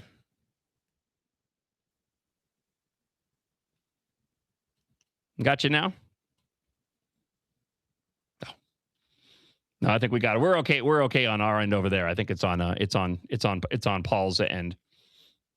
I'll give Paul a few more seconds here. While he tries to get this loaded up, let me just mention really quick that there is a fundraising event happening for Paul Wickstrom coming up on the 21st. It's happening this weekend. You can come on by and gather together with a bunch of supporters in order to support Paul Wickstrom's efforts to go and run for Congress. We certainly have had him on the show before. Paul, we got you now? No, unfortunately, yeah. No, unfortunately, we don't, Paul. I apologize for that. I don't know why we're having technical difficulties this morning. I'll give you one more second here to figure it out before we're going to have to, unfortunately, move on with the show. No, unfortunately, we don't have Paul. Paul, we'll check in again. Thank you for trying to join us this morning. I'm sorry for the technical problems on your end here on the show. I was looking forward to talking with you this morning. I do want to encourage you to go and check out Not only the fundraising event taking place coming up at the Anoka Airport on Friday, I believe it starts around 6 p.m. if you want to go and support Paul's run for Congress. Also, there's a couple of different pieces. Betty McCollum became Minnesota's pipeline to the Pentagon. The defense industry took notice with help from a former staffer turned lobbyist. The powerful Democrat and occasional critic of the Pentagon spending is helping to fund Minnesota's defense industry. Defense donors are opening up their wallets because of that. And this was a pretty good investigative story done by the Star Tribune regarding Betty McCollum. There was a follow-up to this piece, by the way. Peace groups call McCollum's defense work a betrayal, while Paul Wickstrom, who is running against McCollum in Minnesota's 4th Congressional District, said McCollum criticizes Pentagon waste while creating it and alleged that she acted unethically by supporting funding for a campaign donor and collaborating with a former staffer turned defense lobbyist. Wickstrom went on to say, this is exactly the swamp that Minnesotans are sick of.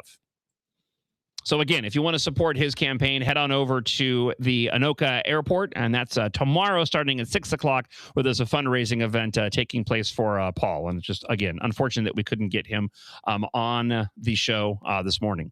All right, coming up, Mike Lindell says that he will fund statewide recount of GOP governor primary. We did have a couple of comments that rolled in regarding this before we dive into the details and play audio from Mike Lindell laying out his case over why he believes there should be a recount. First, let's go to the blaster line. Good morning, John. It really doesn't matter what I feel and think of Mike Lindell. He may be a very nice guy. The problem is there's no evidence of the election fraud. Overall, he's not a likable person politically. He doesn't only have baggage. He has steamer trunks full of skeletons in his closet. And that's why he doesn't have a chance to win. Thank you for the comment, Rich. Let's go and hear from the other side of individuals who support Mike Lindell's efforts. Election fraud is real. We have a candidate who wants to challenge our election system and expose the fraud. And you want him to concede. That's the dictionary definition of cognitive dissidence. No, as a matter of fact, it's not. And I'm curious how you believe that elections should be conducted.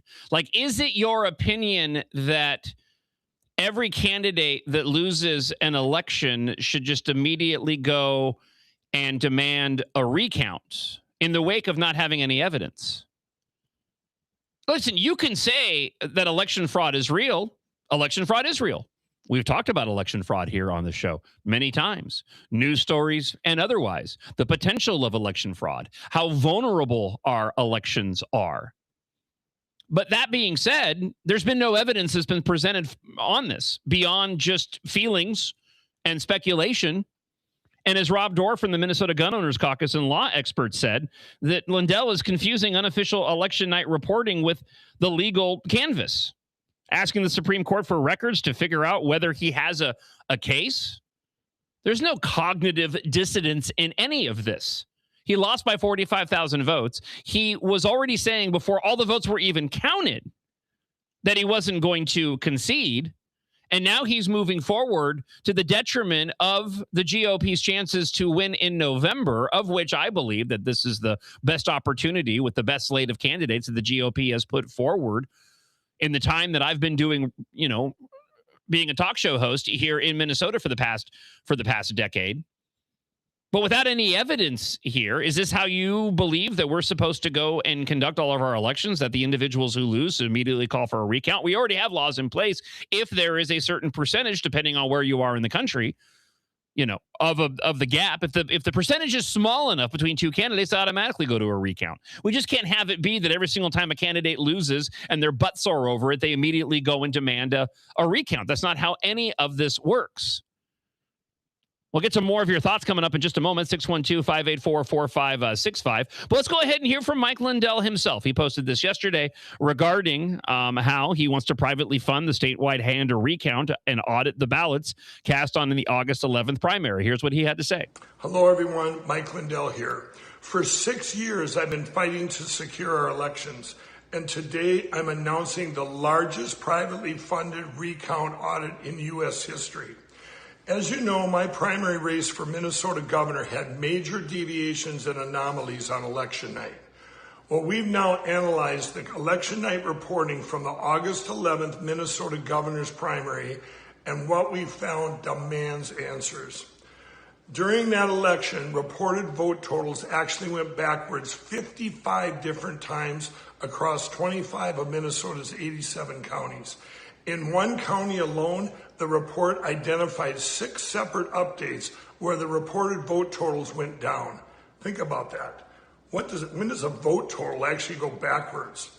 Well, you look at this. As vote totals were also being reported, all 7 candidates' numbers in the Republican governor's race moved almost perfectly in sync, 99.79%, which is impossible without the use of an algorithm.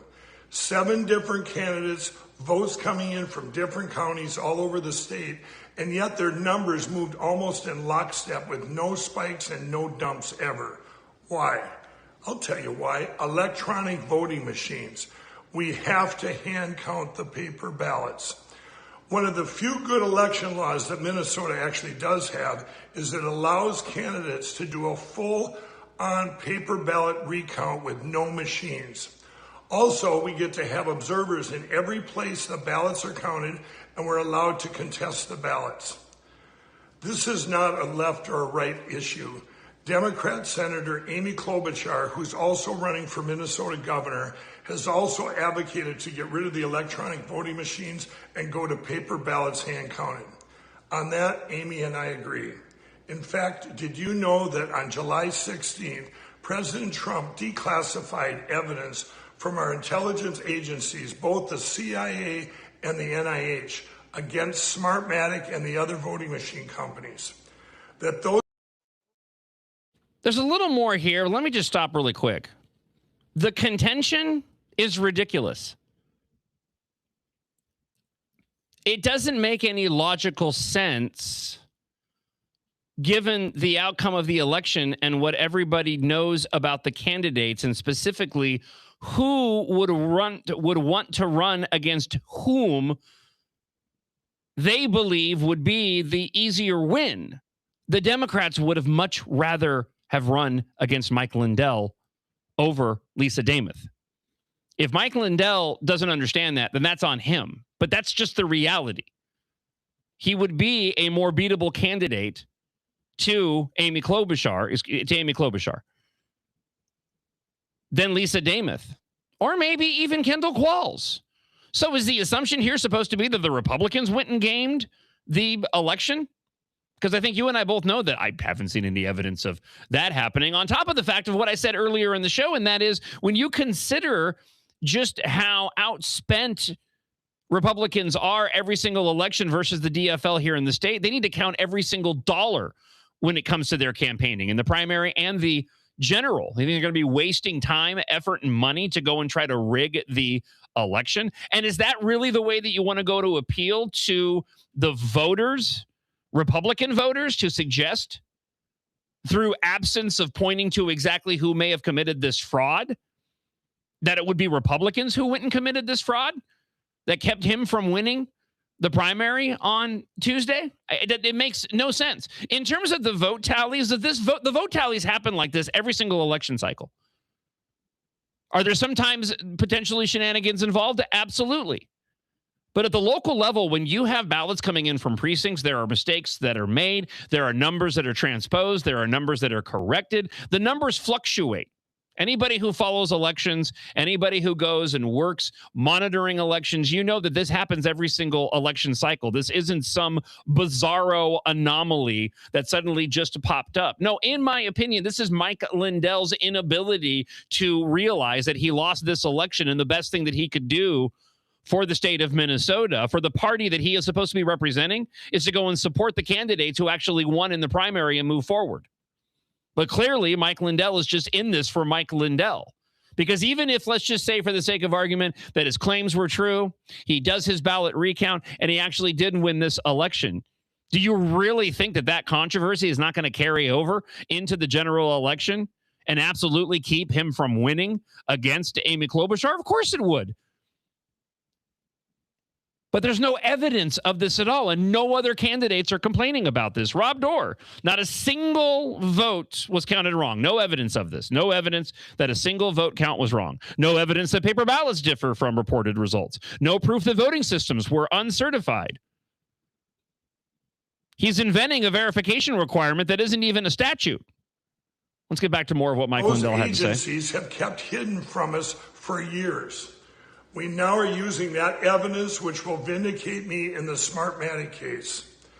If this recount is not enough to change the outcome of my election, it will definitely help the greater cause of getting rid of these voting machines across the country. These machines are... Then focus your effort on getting rid of the voting machines. You can do two things here. You can say that you don't agree with the outcome of the election, but for the good of the party that you're supposed to be representing, you're going to concede and support the candidate, and you can move forward with investigating the machines. That would be a worthwhile use of your time and the influence that you have here in Minnesota, not what he's doing here, which is completely counterproductive to the party that he wants to represent and the attempts for the GOP to win statewide coming up in November. Banned in 132 countries, which is 68% of the world. So why would the USA still be using them? For 6 years, we have fought the media, the deep state, the uniparty, the globalists, and the well-funded machine companies who tried to silence and destroy us. All because we want to get rid of these electronic voting machines and secure our elections and go to paper ballots hand counted. I believe this paper ballot recount and audit is the gateway to finally end the use of electronic voting machines in our USA elections. Please go to lindellplan.com and help us make this historic election audit and paper ballot recount happen. We are going to secure our election platforms and restore our great country together. Thank you and God bless. Was he just asking for dollars to do the recount? Is that what is he campaigning off of this, even though he's not running anymore? Listen, don't mistake my frustration over this as a slight on Mike Lindell as a person. I've interviewed Mike Lindell. He's accomplished a ton. He has a great story. It's inspirational to a lot of people. What Mike Lindell went through in previous years, different substance abuse problems. We talked about this at length years ago when I had a chance to interview him on a post-show podcast. Okay, it's an incredible story. It's an inspirational story. Then going and founding, MyPillow. I rest my head every night on a MyPillow. Every time I'm prepping the show, I put on my slippers and I walk around the house with them. I wear them when I'm prepping the show because the seat in my office is just a little bit too high, so my feet need like an extra half inch to hit the floor so I'm comfortable.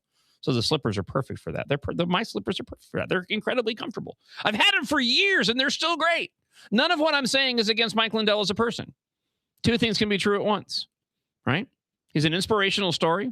He has an incredibly successful company, but he also lost this election. And now he's making it all about him to the detriment, again, of the party that he wanted to go and represent. Hey, Mike, sit down, shut up. Go back to running the bar in Victoria. Oh, yeah, never mind. That was losing money, too. 612-584-4565 if you want to leave us a blast this morning here on the John Justice Show, presented by American Experiment. And thank you so much to everybody who's currently listening. Good morning, John. The people calling in who are in support of Mike Lindell, yes, there is fraud in every election.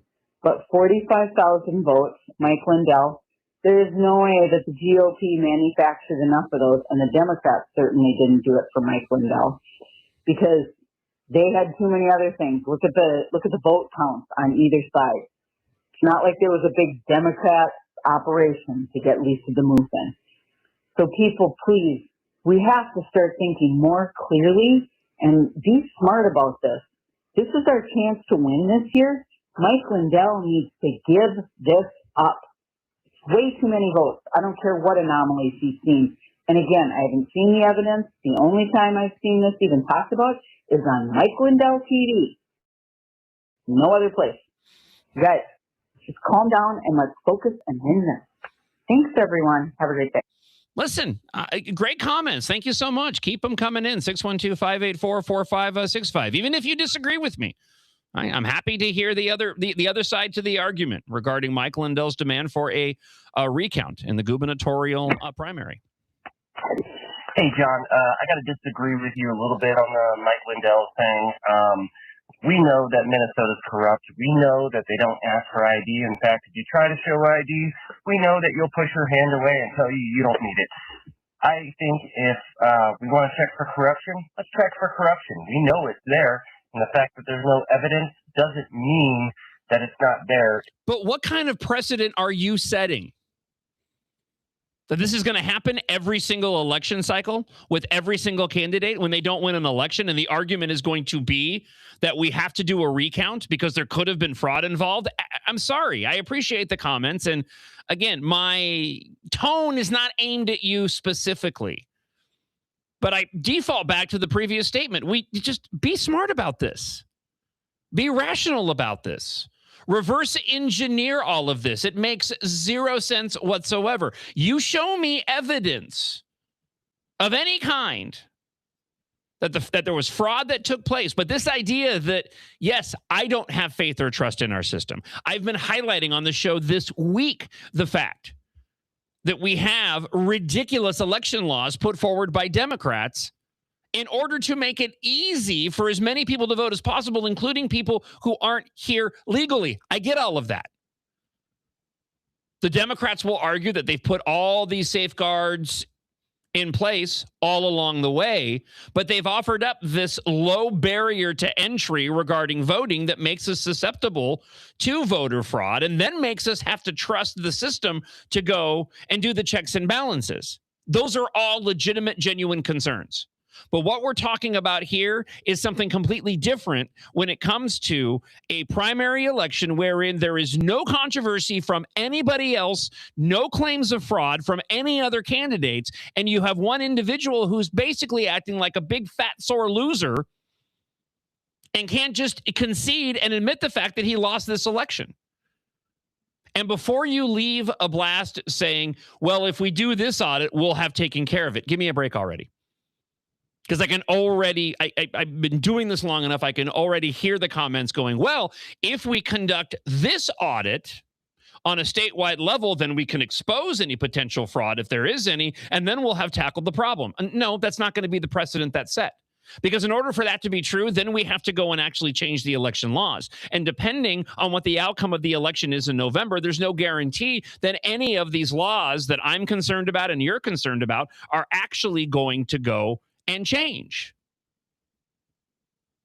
Let's get back to some of your thoughts on the Blaster line, 612-584-4565. John, you've never looked for the evidence. Ever. Is that my job? Am I an election official?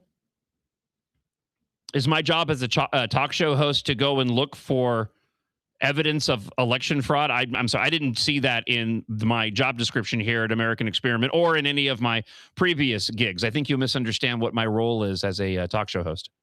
It isn't dead people voting or illegals voting. It's the system itself. Okay?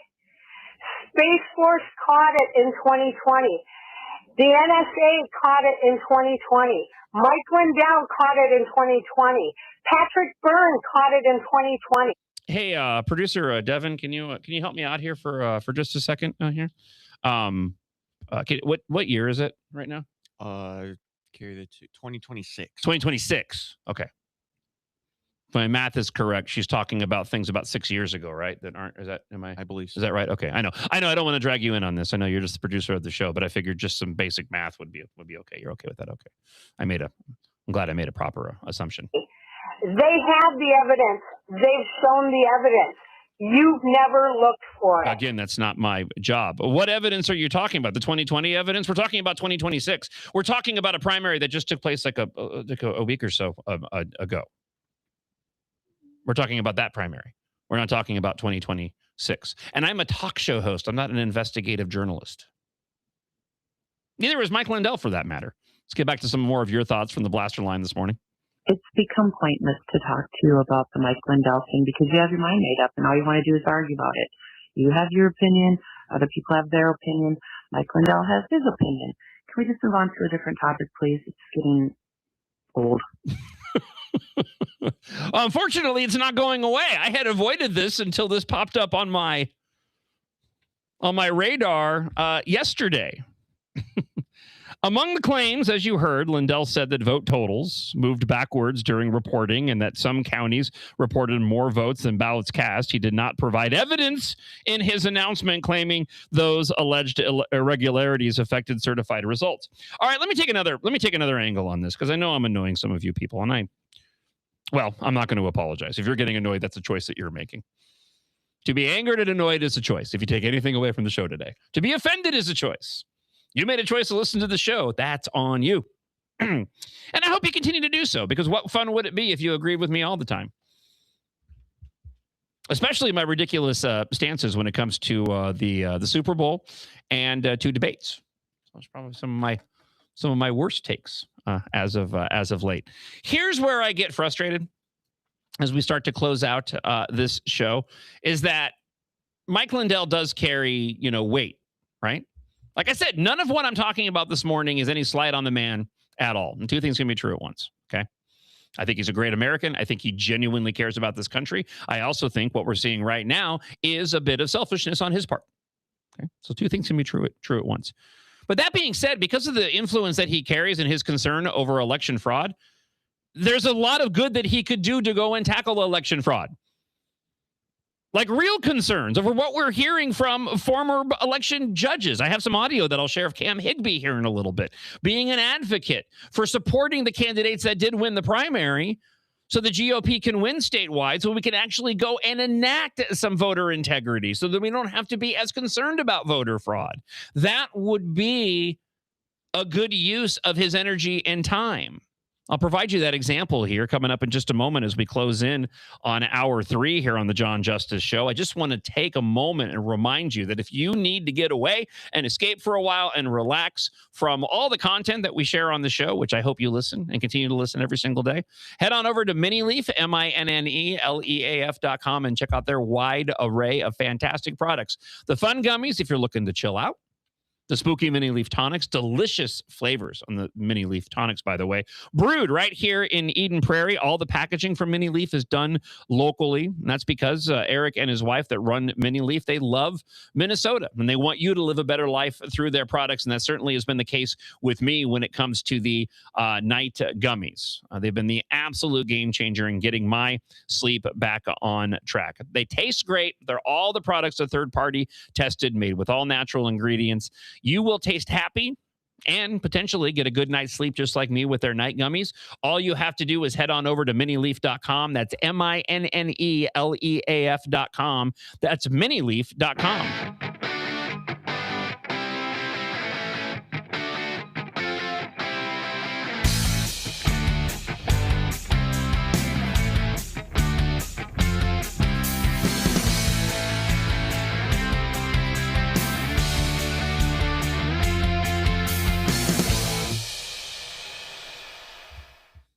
We're entering into the third hour here on the John Justice Show, presented by American Experiment. As I mentioned at the top of the show, we have brand new social media accounts specifically for the John Justice Show. If you head on over to TikTok, search for John Justice Show, Jon. You can follow the John Justice Show there. Also, the John Justice Show on Instagram. Never miss the highlights from the show on our new social media channels. So when you have a moment, and if you're on those platforms, give us a follow. We would greatly appreciate it. Remember, you can catch the replay of the John Justice Show as it airs live right now, where you can watch on Facebook and on YouTube at Center of the American Experiment. Also up on X at MN Think Tank on X. You can listen live to the audio feed, the MixLR app, where you can get caught up with the podcasts as well. And I believe we got yesterday's put up. Yeah, okay. We had some issues yesterday where yesterday's show did not get posted on the MixLR app, so I apologize for that. But producer Devin has gone and remedied that for those that were wanting to listen to yesterday's show. And it was a packed show yesterday. Speaking of the election, as we talk about Mike Lindell wanting to launch the largest paper ballot recount audit of its kind in U.S. history without having any tangible evidence of election fraud. We talked with Ryan Wilson, lieutenant governor candidate for Lisa Dama's campaign on yesterday's show. Also had the chance to go and talk with Liz Collin as well. I had a great interview with Eric Littman yesterday. So if you missed the podcast, be sure to check it out on the podcast platforms, available now on MixLR and also across the other podcast platforms that you listen to. All right. Mike Lindell, as we've been talking about, got a lot of comments that have rolled in, and we'll move over to Amy Klobuchar. We have audio of her to share. Mike Lindell, who lost the Minnesota GOP gubernatorial primary, announced plans to privately fund the statewide hand recount and audit of ballots, citing alleged voting irregularities in election night reporting data. He claims the vote totals moved backwards, and some counties reported more votes than ballots cast, though he provided no evidence of those irregularities affected by the results. Let's get back to some of your thoughts, including friend of the show, lawyer James Dickey, who has some thoughts on this, has left us a blast at 612. Hey, John, it's James Dickey. 4565. Just wanted to make the comment that Minnesota does use paper ballots for every election, and we use scanners, tabulators that take those paper ballots and translate them into cast votes.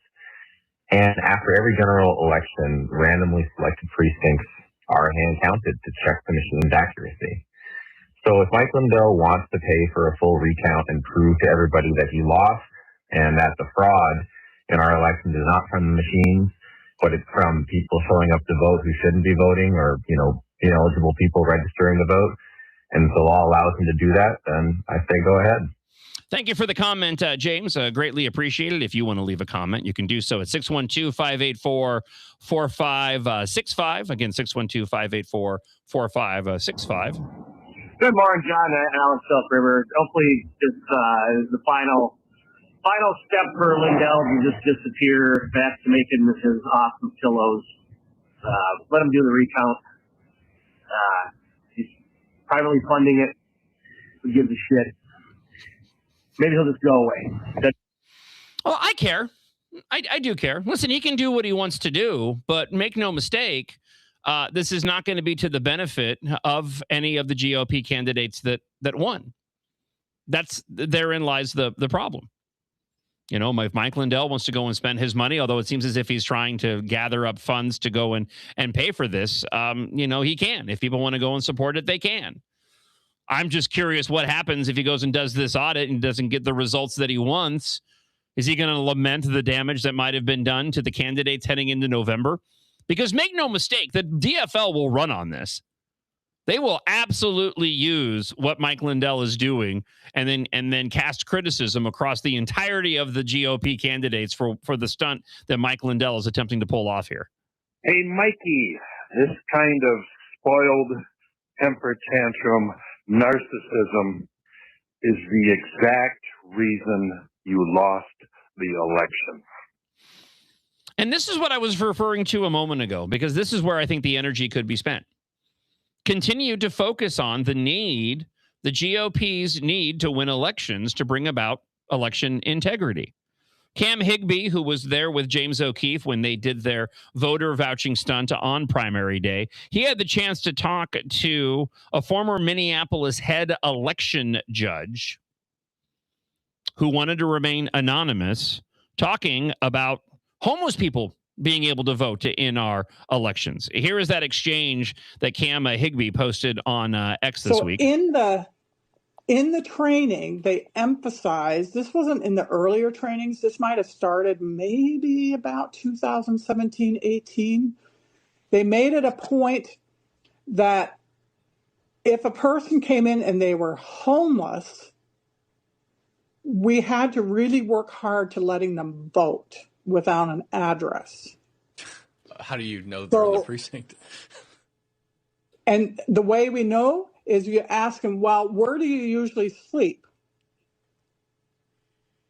So if they say they're under this, they sleep under such and such a bridge, if that bridge is in your precinct, then they can vote in your precinct. Wow. That's not in the manual, but It's is in the training. Who trained you guys? The election people, whatever. Yeah. And they're at a new place now, but I remember the room. It was on Harding Avenue. That's not where the election judge training happens now, but I remember it was on Harding Avenue. So it might have been around 2018 when that started manifesting in the training. And there are legitimate concerns. But do you really think that this is the way that we go and address them, by calling into question the legitimacy of the vote count on the GOP side? None of it tracks or makes sense for me, or to many of you. Here we go again. The Republicans shooting themselves in the foot. If Mike Lindell keeps pushing this, we're going to end up with Amy Klobuchar for sure. Yeah, and I'm going to share all the reasons why that's a scary prospect coming up on the show. I have some Amy news to dive into. I do want to get through a handful of your blasts this morning here on the John Justice Show, presented by American Experiment. Good morning, John. Paul from Brooklyn Park.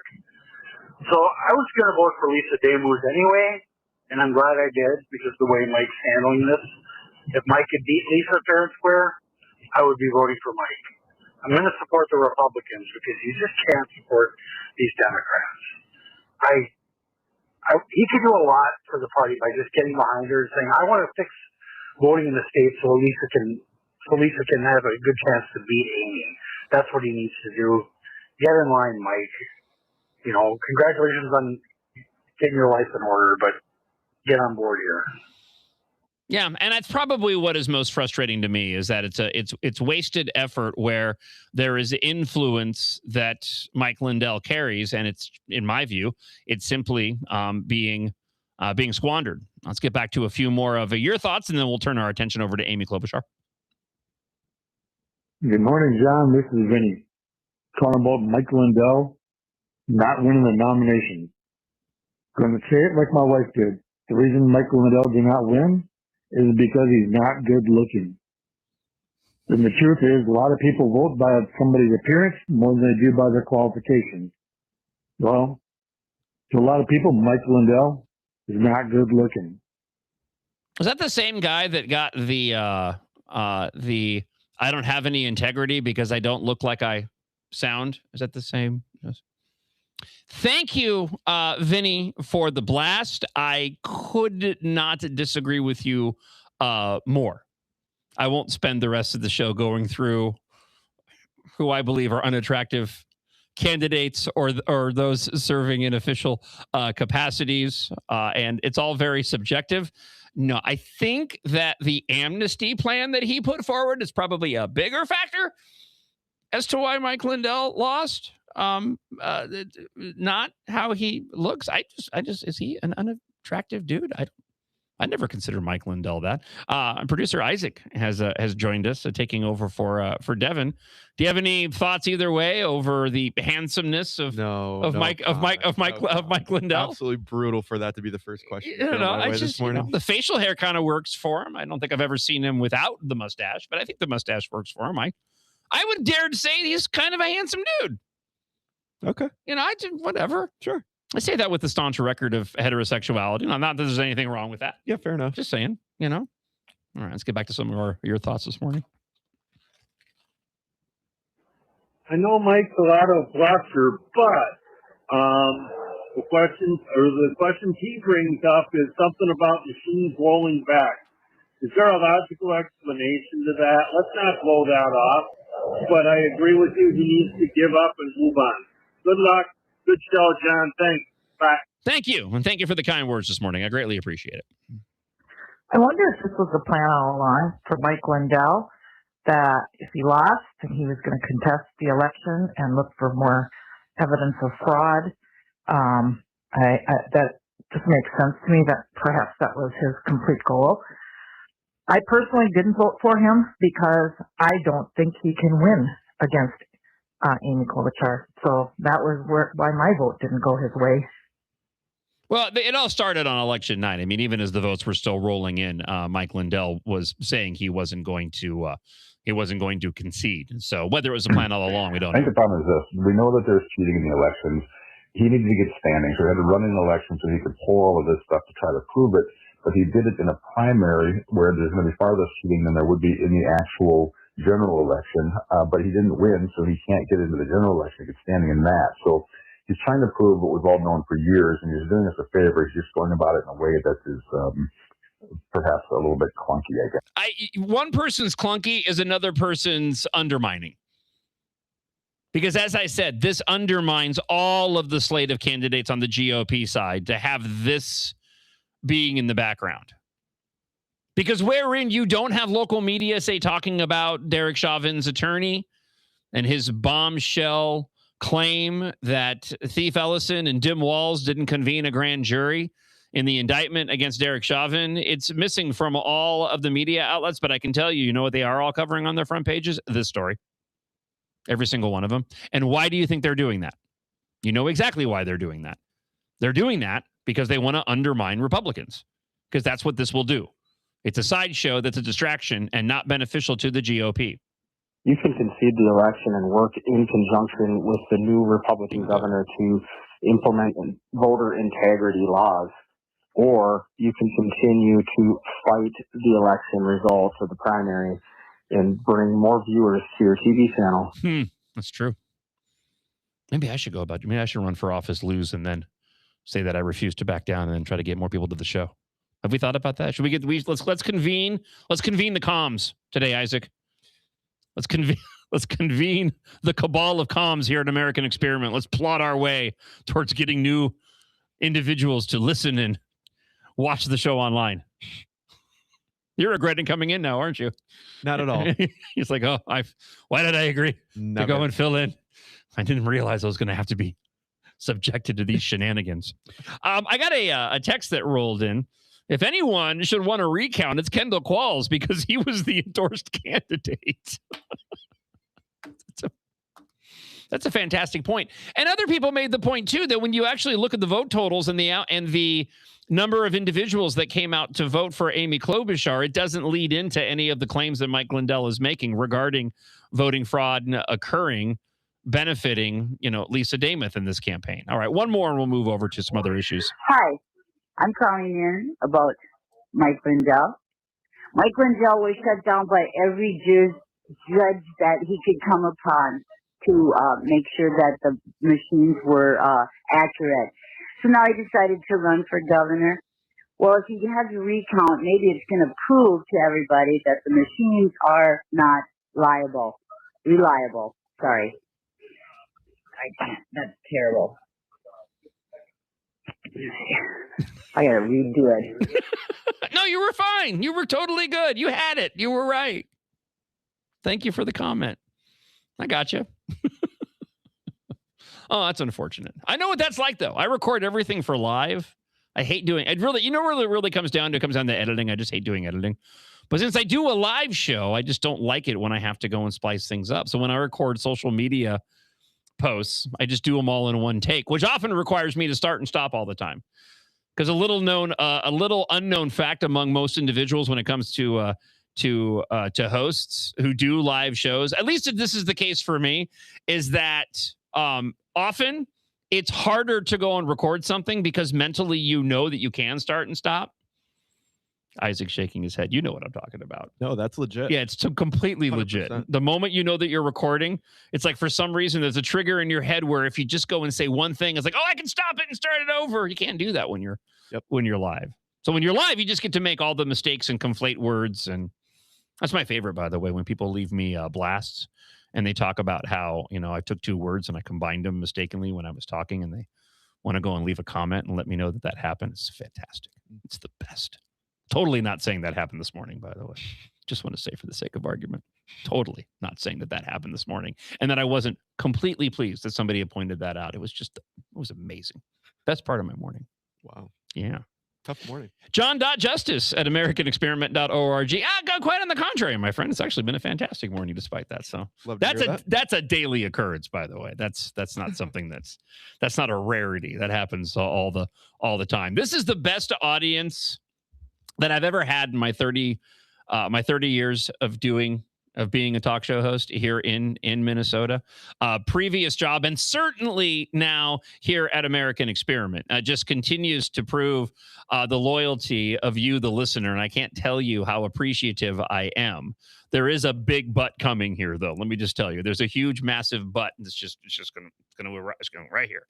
But I've also never had an audience that nitpicks as much as this one ever in my life. I don't know. It must be the Minnesota nice thing. That's the only thing that I can attribute it to. A lot of times it's beneficial. You know, people can call out certain things and maybe I'm not aware of it. I appreciate a little constructive criticism, right? If my wife is listening right now, she's going, no, he doesn't. He hates criticism. All right, let's do this. We will continue to fight for you. Those were the words of Amy Klobuchar touting remittance legislation in a resurfaced video during her time in the U.S. Senate. Before we take a quick break, let me go ahead and play this audio for you. It's incredibly relevant to the issues that we're faced with today regarding immigrants here in Minnesota. This was posted by Leftists of MN, an absolute follow up on X. Amy Klobuchar, during her time in the U.S. Senate, has supported efforts to improve the Somali remittances, and that comes with a lot of baggage. Here's what she said in this unearthed audio and video found by Leftists of MN. To reduce the redundant regulations on remittances to Somalia.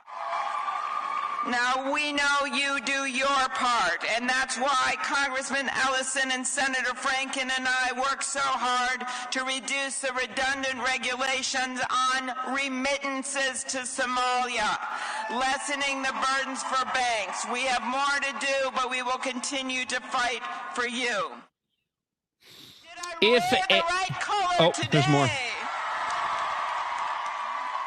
Thank you so much, Siad. Thank you for your leadership, for your many years of service to this community. Oh, thank you.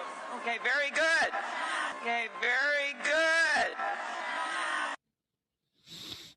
If a cheese grater could talk, it would sound like Amy Klobuchar. I almost don't want to disparage cheese graters that way. Yeah, but did you want to chime in on that? I was just going to say, don't insult the good cheese. Yeah, I know. Maybe is there a, what is the, I'm trying to think of another, if a chainsaw could talk? A metal grinder? If a metal grinder could talk, is that a thing?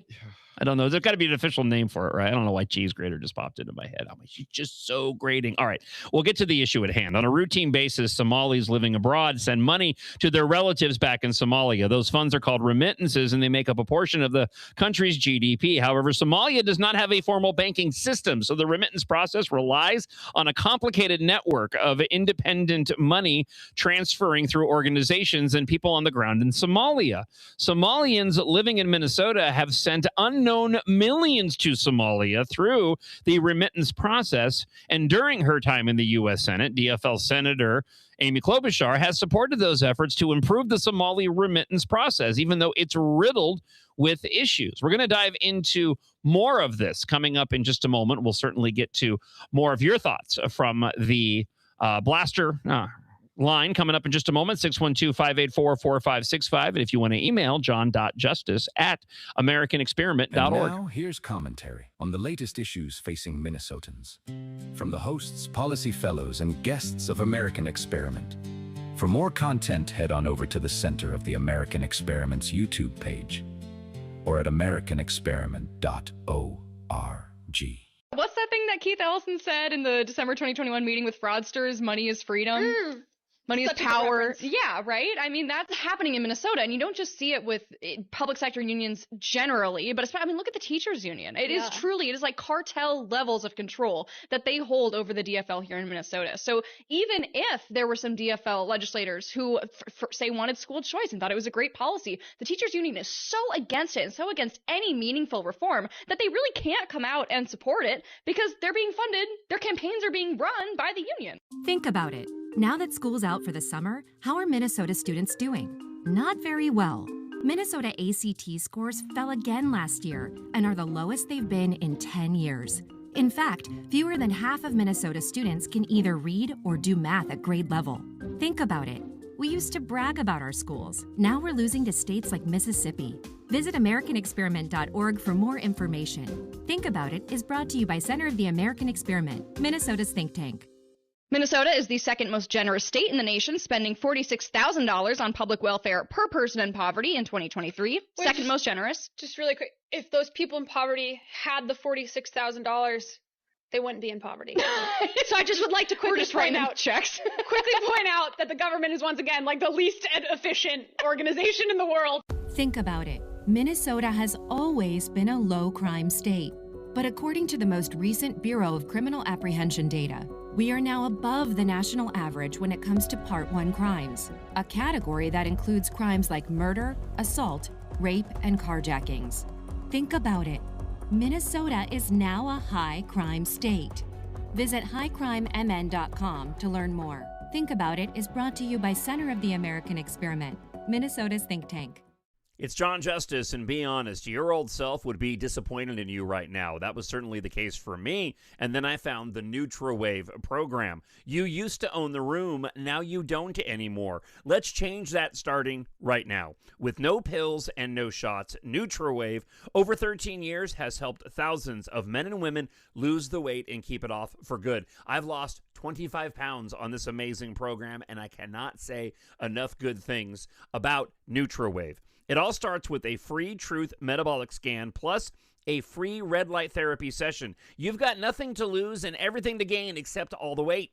Spots are limited and they go fast. Call today at 952-260-1965. Mention the word strike. Again, 952-260-1965 and mention the word strike, and that almost $300 value is yours absolutely free. No pills, no shots. NutraWave at NutriWave.us. Proud sponsor here of the John Justice Show. Results may vary. If you would like to support the John Justice Show, become an advertiser. Competitive rates for both personal endorsements and standard ads are available.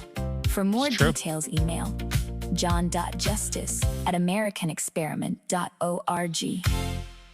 Yeah, we have new advertisers hopping on board very soon that we're excited about, and thank you to NutraWave and MiniLeaf. And just like that woman's voice said, john.justice@americanexperiment.org. You can leave us a blast at 612-584-4565 talking about Amy Klobuchar, leftist of MN Unearthed. Audio of Amy Klobuchar supporting the remittances. The video of Klobuchar back in 2017, speaking to a large crowd at what appears to be a hotel ballroom. Her remarks, she spoke about the multiple ways that she's advocated for Somalis. One of those happens to be remittances. Klobuchar was referring to the Money Remittances Improvement Act of 2014, working off an article here from Alpha News, a law which changed how money transfer organizations that facilitate remittances are regulated. Advocates of the law, which include former Republican Eric Paulson and then DFL Congressman Thief Ellison, said the law streamlined the remittance process, provided oversight of money transfers in organizations, and reduced regulatory burdens. You know, this was back when, okay, and I will end this in defense of the individuals and a bit to Amy Klobuchar here. I think the bigger takeaway is that she needs to be questioned about this now, given her past history.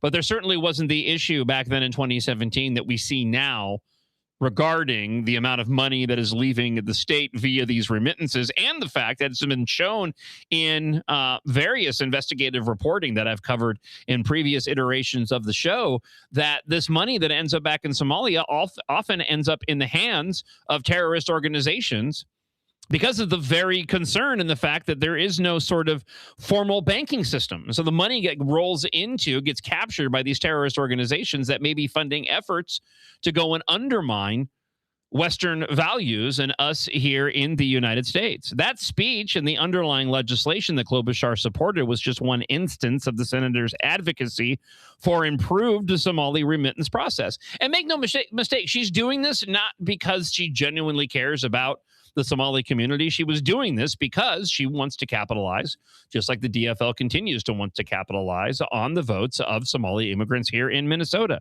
She supported it back in 2012. There was further information back in 2015. Some, like Klobuchar, have said that remittances provide the Somali people a necessary lifeline. Others have long said that Al-Shabaab, as I was just mentioning, that's the terrorist organization. They use the Somali remittance system to fund their operations. Further, the Somali community in Minnesota has come under heavy scrutiny in recent years for its ties to fraud schemes, and that stole record sums of taxpayer dollars. Again, as profiled here in the article from Alpha News, and Alpha News is absolutely right in that assessment, just as we were talking about on the show. The question is will Amy Klobuchar be questioned by media over her stance on this, given the controversies surrounding this particular program? This is me sitting here talking to you and not holding my breath. Let's go back to the blaster line this morning here on the John Justice Show. Oh my gosh, that Amy Klobuchar clip is gold. That's where your fraud money went. Yeah, that's where a lot of it went. You're absolutely right. Let's go here.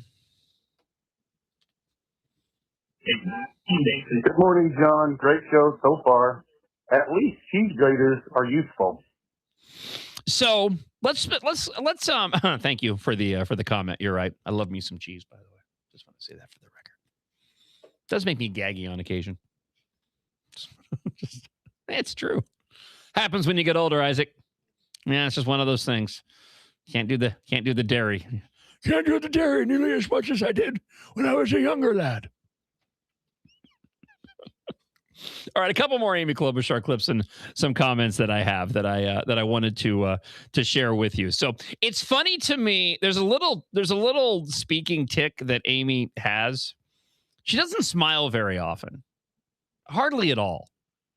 Okay, I'm convinced, and this doesn't apply to all Democrat candidates, but there's a part of me. Let me put it this way: there's a part of me that believes that typically Amy Klobuchar smiles when she knows that she's straight up lying as opposed to the other time she's speaking. I just get that vibe.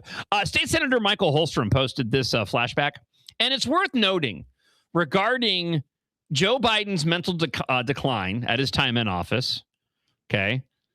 And minutes before the debate on June 24th of 2024 that ended Biden's career, Amy Klobuchar took to national TV and basically just lied to everybody.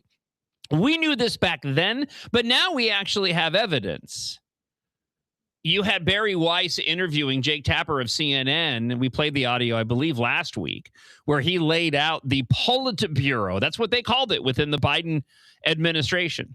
Those were the individuals that were tasked with essentially hiding Joe Biden's cognitive decline.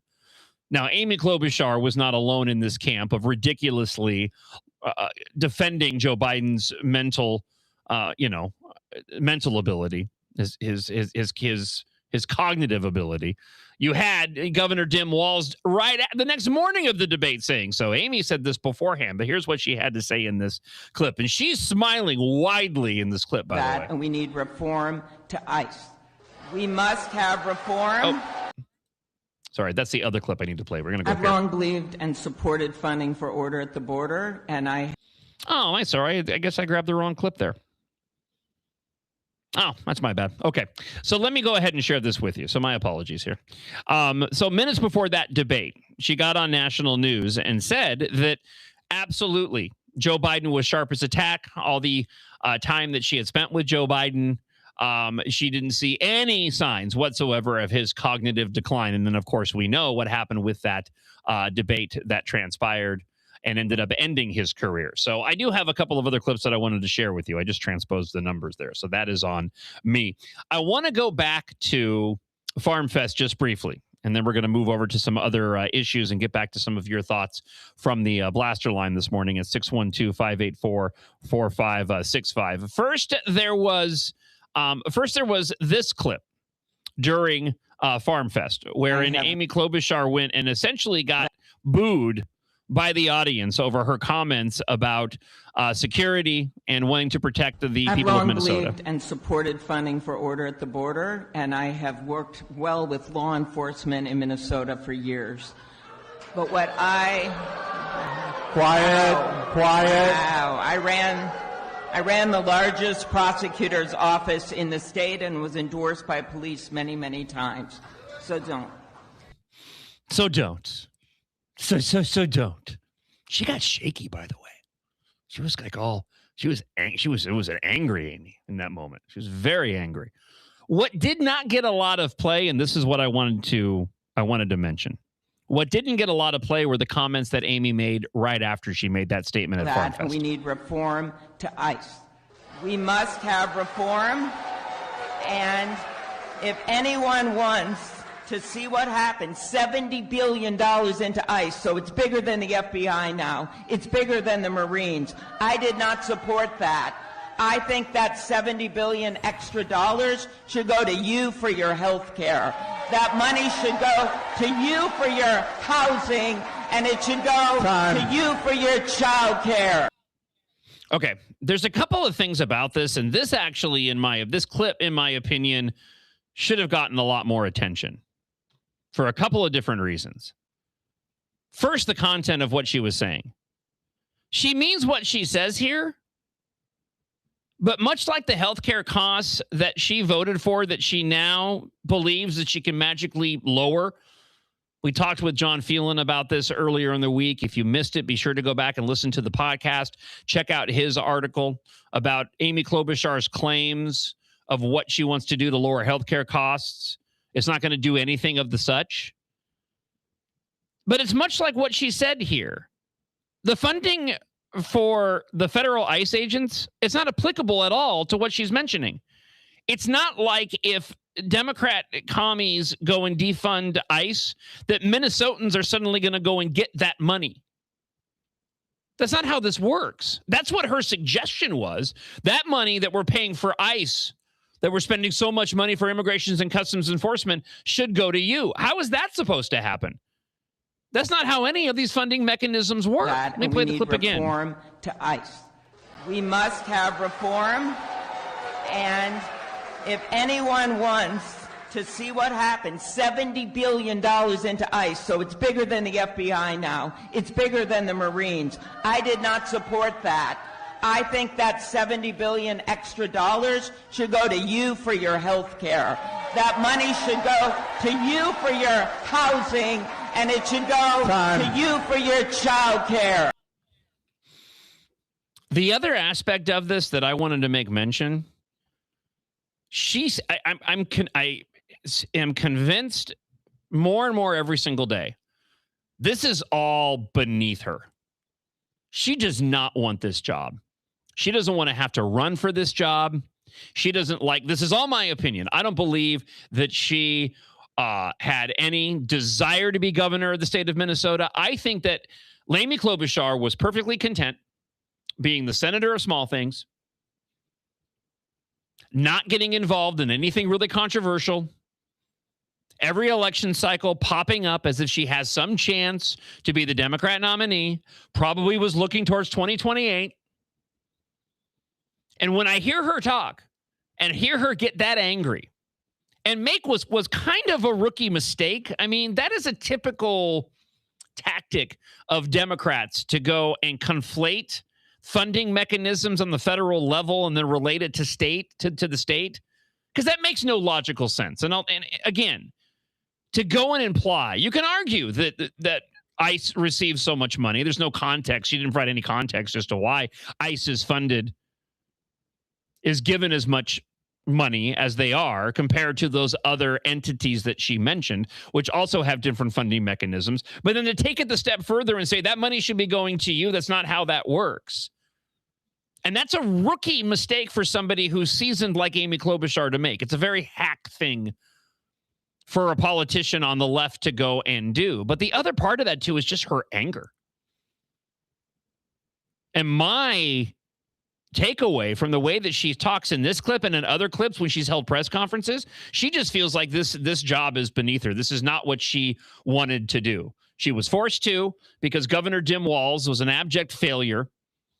She's taking one for the team and running for this office. Don't forget, she got ticked when there were DFLers at their convention a couple of months back that dare go and propose another candidate apart from her, even though there was no shot that that trans individual was going to be able to garner any sort of, mount any challenge to Amy Klobuchar whatsoever. She was, from everything that we've heard of the reporting, ticked off that was even suggested. And it's rumored that she threatened to bail from the convention altogether because she was so pinkies up. How dare you go and put somebody ahead of me? She is vulnerable. And if and when there is a debate with her, just get her wound up, because you're going to get more of that. You're absolutely going to get more of that. That's not something that a candidate can just get rid of. Somebody that doesn't really want the job, somebody that wasn't sitting back forever and going, I want to be governor of Minnesota, now's my chance. No, that is the tone and the tenor and the commentary from an individual who was put in a position that they didn't want to be in, but decided to go ahead and move forward and take one to the team, probably because she knew that she was going to get the support for other avenues down the line. Let's get to some of your thoughts from the Blaster line. It's funny to talk about her being angry because isn't there some story about her freaking out over a salad fork? Yep, there is. There's a story about her berating individuals who served on her campaign staff. Let's get to some more of your thoughts from the Blaster line this morning. Cheese grater doesn't accurately describe Amy Klobuchar's voice and demeanor. I would say it's more like an old rusty wheelbarrow with a really wobbly, squeaky tire that's about to fall apart. That would be her. Also, that one talkback about Mike Lindell not being attractive. How on earth did Amy Klobuchar get elected then? That's not very nice. What do they say? They say beauty is right in the eye of the beholder. Right? Isn't that what they say, Isaac? Isn't that? I don't know what they say. That is what they say. Is that what they say? I didn't know if that phrase was lost on you young people or not. Yeah, that's what they say. So much else of what I talk about in the show is lost on you guys. I don't know if that was. I'm glad that has actually transcended two other generations. That's really good to know. Thank you. Mm-hmm. Good morning, John. I really hate to nitpick you, but I think you're confusing Amy Klobuchar's insecure smirk for a smile. Oh, okay. All right. See, that's an okay nitpick. That I'm all right with. You want to give me a hard time for not having the audio correct? You can do that. You can do that too. That was completely on me. You know what's funny about that? Just as a side note, I double checked everything this morning. I have no idea how that happened. I double checked all the audio clips today. Doesn't, it's the life of a talk show host, I guess. Let's get back to more of your thoughts. Good morning, John. I just wonder if Amy Klobuchar ever does any inflection with her conversations when she's talking with real people. It seems like every time she talks, she's more like a computer or AI. I'm not sure. Have a good day. Well, the thing of it is, AI talks better than that. AI sounds all human now. Let's go back to some more of your thoughts. Hey, John. Yeah. I see no evidence of a remittance problem to Somalia. Where's the evidence? Where's the evidence, John? Where is the evidence? There has been evidence. It's been well documented. As a matter of fact, there was an entire investigation, and there was an abundance of coverage of millions of dollars being funneled out of MSP going to Al-Shabaab. You had a City Journal reported on it, and they actually had evidence. The problem is it's overseas and you can't go and get that money back. So I know what you were trying to do there, and I am very glad that you left the blast, if only because I could make you look foolish. Well, that's what they were trying to do. Mission accomplished. Yeah, they were trying to make me look foolish, and I just turned the tables on them. Oh, how the turntables. Right? Oh, how the turntables turn. That's right. That's right, my friend. That's right. That's a nice pull. Nicely done. Abdi Desane. He's a Somali refugee and a St. Cloud businessman. He won the DFL primary for the Minnesota House District 14A, despite his daycare, Blooming Kids Child Care Center. Ooh, what a horrible name. Like, if it was Bloomington Kids, I'll give it to you, but Blooming Kids, it doesn't really like. Do kids bloom? Is that a turntable of phrase, Isaac? He's facing numerous state licensing violations. Since July of 2024, the daycare has been cited for 16 violations, including prohibited disciplinary actions, lack of supervision, and safety concerns. These violations, which include a $400 fine for background study violations, add to a history of regulatory issues dating back to 2021. And again, this is the individual who won a DFL House primary. He was born in Somalia, Desane, spent time in Kenya in a refugee camp before entering the United States, has owned Blooming Kids Child Care in St. Cloud since 2017. Alpha News first reported on the center's history of violations in 2024 when Desane was making his first run for a House seat. He lost that race when incumbent Representative Bernie Perryman to incumbent Representative Republican Bernie Perryman. The violations, though, kept coming. Since that report, Blooming Kids has been cited for 16 violations across 3 subsequent licensing reviews, according to the Minnesota Department of Human Services. Records reviewed by Alpha News. Meanwhile, a 2023 BBC News Somali article featuring his wife is drawing attention online after she described crossing over the U.S.-Mexico border so that she could be with Desane. Holy cow, I need the yarn and the cork board and the magic markers to put together the family tree of this individual who came from Kenya and then has a wife that came up from Mexico in the middle of running for office while running a daycare that had multiple violations. Who's on first? I don't know. Third base. I guarantee Isaac doesn't know that reference. Who's on first? What's on second? I don't know. Who's on third? Come on, John. Dude. Where'd you learn that from? How do you know that? I'm a cultured man. How do you know an Abbott and Costello routine? Did you know it was an Abbott? Did you know it was an Abbott and Costello routine? No. Okay. So there's my other point. But you did know the phrase. That's where it originally comes from.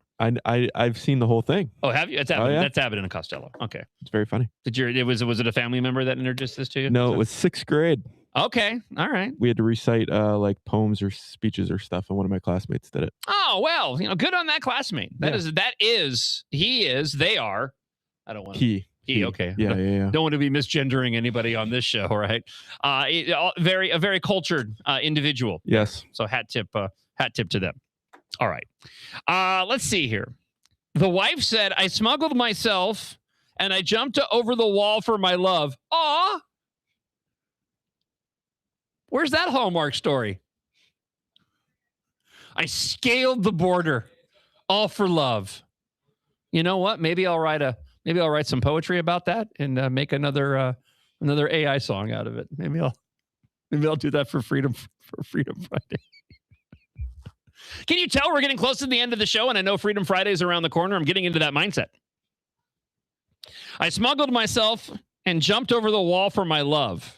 Referring to Desane, according to the English translation of the 2023 article. She's one of hundreds of Somalis who have jumped the U.S.-Mexico border wall. Oh, okay. So that makes a little bit more sense. Also provides some clarity of just how other illegal immigrants from other countries, not just from down south, are coming into the country via the porous border. Not anymore, thanks to Trump. During an October 16th 2024 licensing review, the DHS cited Blooming Kids for 7 violations. This whole article just goes and basically breaks down how the center was ultimately ordered to pay a $500 fine for 2 background study violations, including allowing an employee to work for nearly 7 months after the employee's background study expired. It's amazing to me that this business, the Blooming Kids daycare, could even go and stay open after all of this. Alpha News previously reported that Blooming Kids was also cited for multiple violations during licensing reviews conducted in 2021, 22, and 23.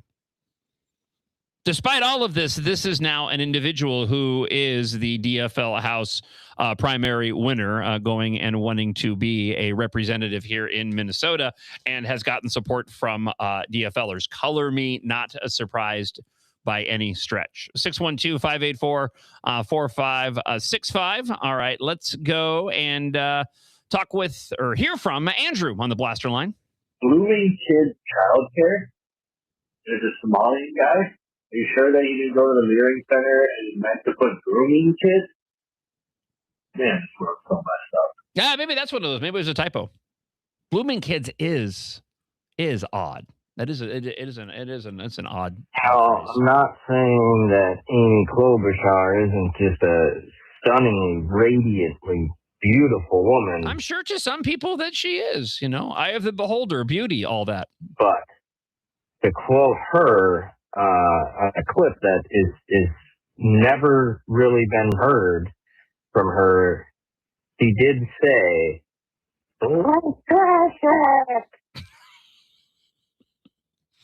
that was a reference to Lord of the Rings and Gollum there, Isaac, in case I'm assuming you're probably familiar with that as well, if you know that. I've actually never seen Lord of the Rings. See, this is what I'm talking about. I know. I get ridiculed. I get ridiculed for it all the time. Is it you know the Abbott and Costello routine line, but you don't know Lord of the Rings? It's a good question. I don't even know you that well, and I can tell you that you would be a massive Lord of the Rings fan.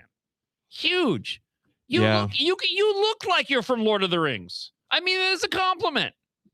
I'll take your word for You're it. a tall individual. You have long hair. You have facial hair. You just throw on the right outfit. Give you Aragorn's armor, and you're good to go. I'll take it. Watch some Lord of the Rings. It'll do you well. Was it a choice? Is it a choice that you've made not to watch? Next, you're going to tell me you've never seen Star Wars. I mean, I've seen Star Wars. Okay. All of them? I think so. Okay. All right, let's go here.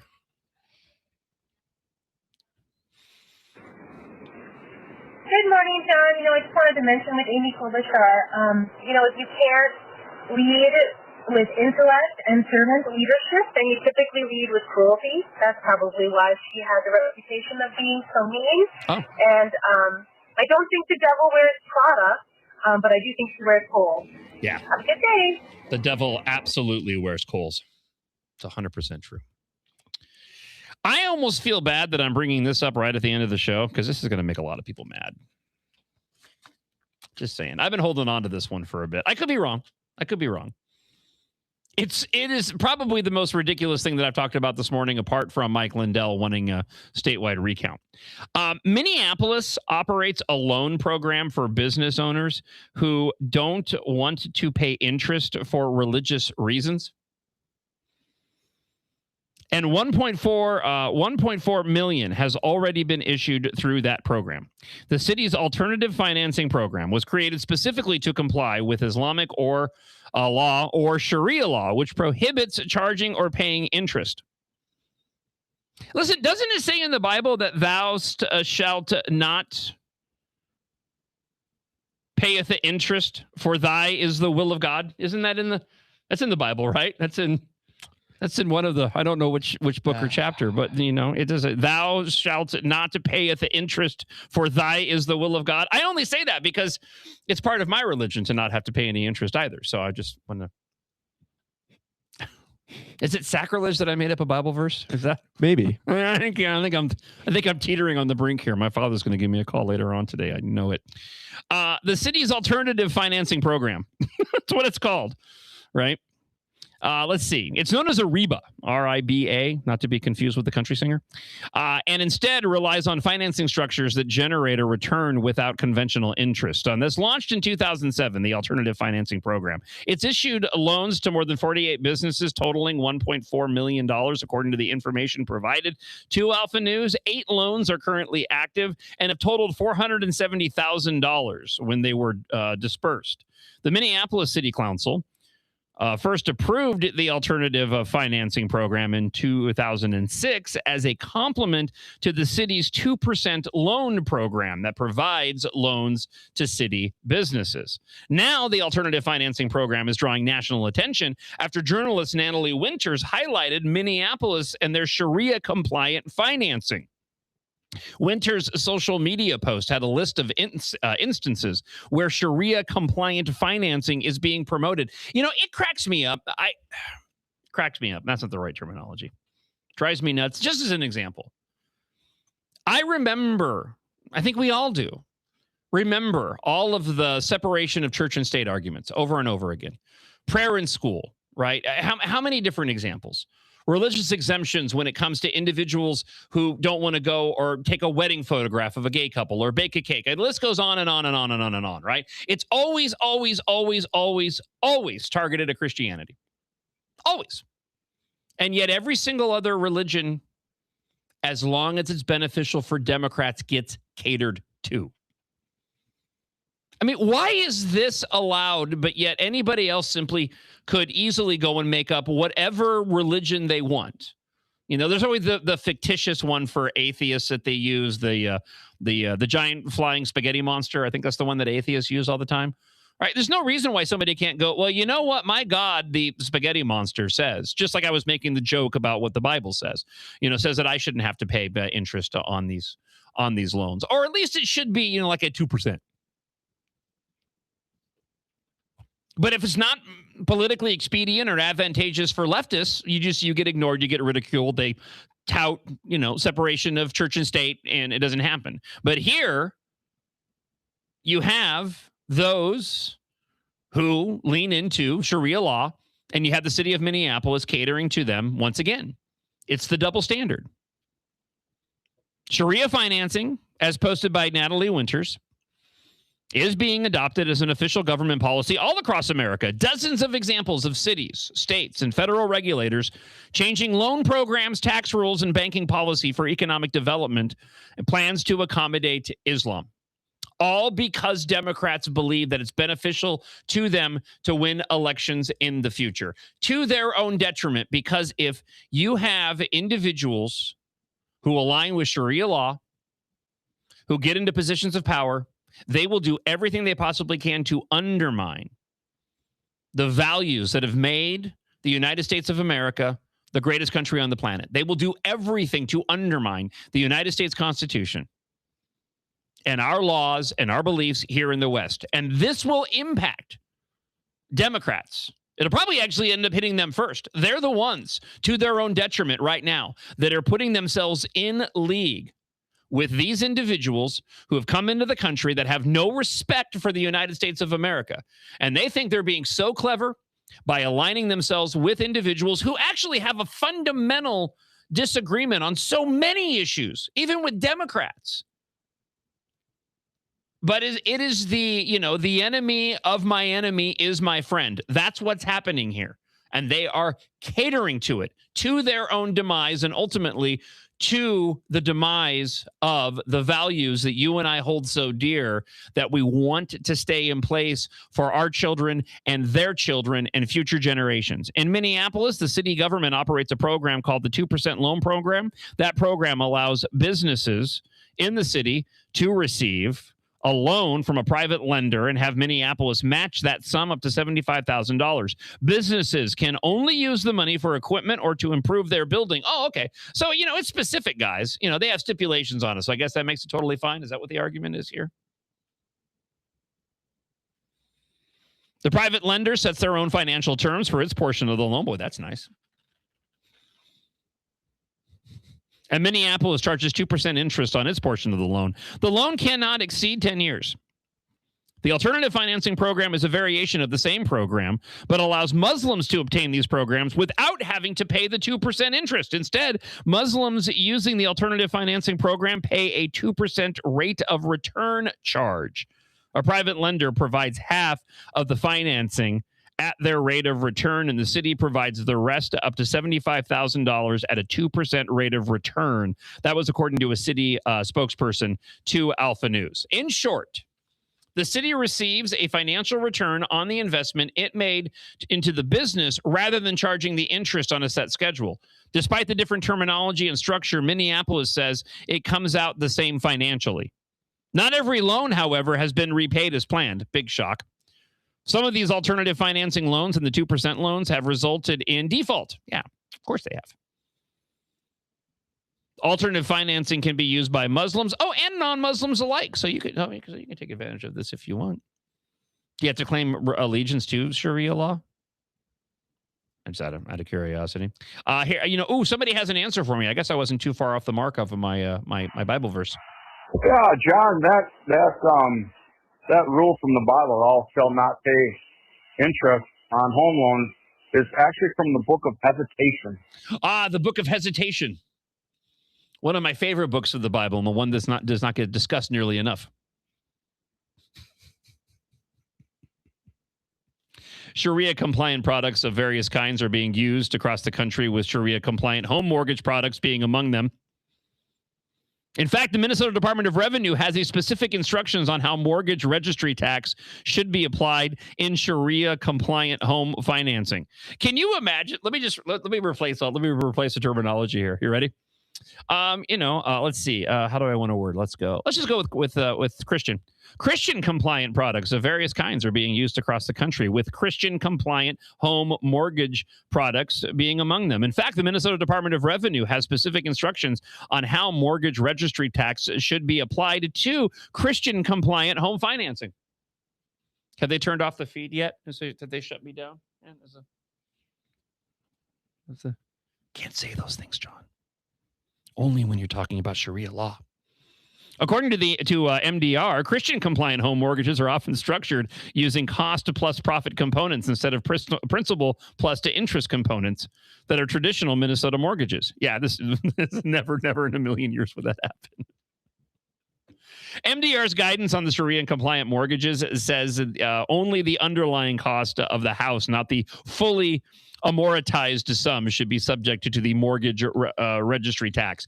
I don't care. Listen, let me just back up here, make it real simple. I don't care about any of this. There shouldn't be any special rules or privileges or anything like this at all applied to any religion whatsoever. If you're not going to cater to them all, if you're not going to have anybody that comes in and says, this is who I pray to every night, this is who I look to for guidance, this is my religion, if you're not going to make that applicable across, to everybody, then I'm sorry. And I know they're going to make an argument in here that says that Muslims and non-Muslims alike can take advantage of this, but that also means that as a Christian, you probably would have to be compromising your own belief system in order to go and take advantage of this, in which case I would not encourage or expect anybody who believes in the Lord God Almighty or the Bible to go and do something like this. I told you it was going to make you mad. I'm sorry. I didn't mean to do that. I do have something fun before we wrap the show up today, though. Let's go here to the blaster line. There's a prohibition in the Old Testament against charging a fellow Israelite excessive interest or, the significant interest. So why aren't Christians allowed to also have a special exemption for that also? Why just Muslims? You should. Thank you for that, Bob. Bob always bringing the facts when he leaves us a blast at 612-584-4565. All right, let's wrap up here. A couple of items before we end today's show and get ourselves ready for Freedom Friday tomorrow. Looking forward to it. There's a piece up at the Minnesota Reformer. I found it was quite comical. I checked it out. My son works down at MSP, so there's some relatability here, but it's also talking about immigration issues. I'll just read for you the AI summary, and I've gone through this article so you don't have to. Nick Benson, he's a flight data activist. He's tracked 5,000 immigrant detainees flown out of Minneapolis and the St. Paul International Airport since November of 2025. His work is supported by Minnesota 5501. This is a progressive organization that's behind the Hands Off and No Kings protests. So it tells you where this dude is coming from. It provides, according to the Minnesota Reformer, crucial information on deportation flights, particularly during Operation Metro Surge. Benson continues to monitor flights, advocating for transparency and hoping for legislative action to mandate public live streaming of the boarding process. All he does is what other people do, including, outlets like MSP Live that go down to the viewing area. They set up multiple times a week to go and present live coverage of the airports arriving and the airplanes arriving and departing from MSP. This is a thing that happens all around the country, right? Airline enthusiasts, aviation enthusiasts, my son included, Logan. They do this everywhere. And there's an MSP Live here that you can watch on YouTube where a couple times a week, they'll pop up and they will just spend a few hours and they have the whole setup. It looks fantastic. They're just tracking the arrivals and departures. And it's kind of a fun watch. I'm not an aviation enthusiast. I don't particularly like to fly, but it is fun to watch this. It's always fun to watch the planes coming and going. And they know the background on all the airlines and the planes and what types they are, how unique they are, how long they've been flying, all this stuff. That's all this guy is doing, but he's just doing it for ICE flights. That's it. He's just saying these are the ICE flights. He watches people go on the planes. He watches the planes leave, and then that's all.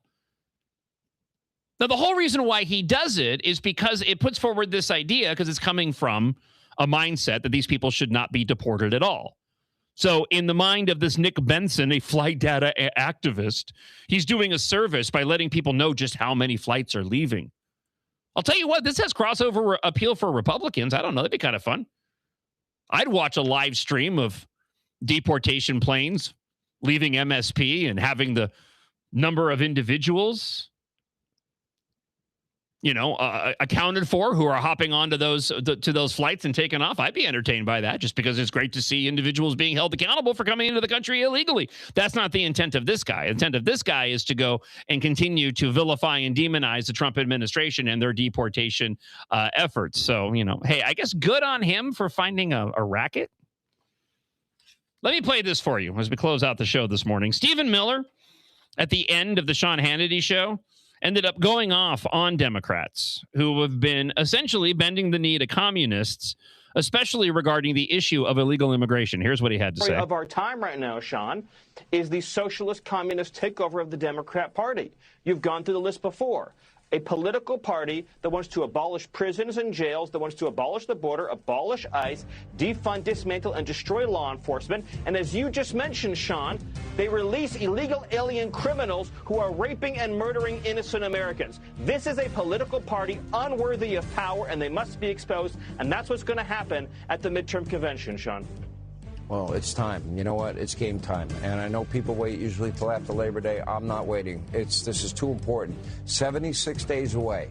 Every American needs to know how crazy they are and the success and the changes that Donald Trump has made. Stephen Miller, always shy. We appreciate.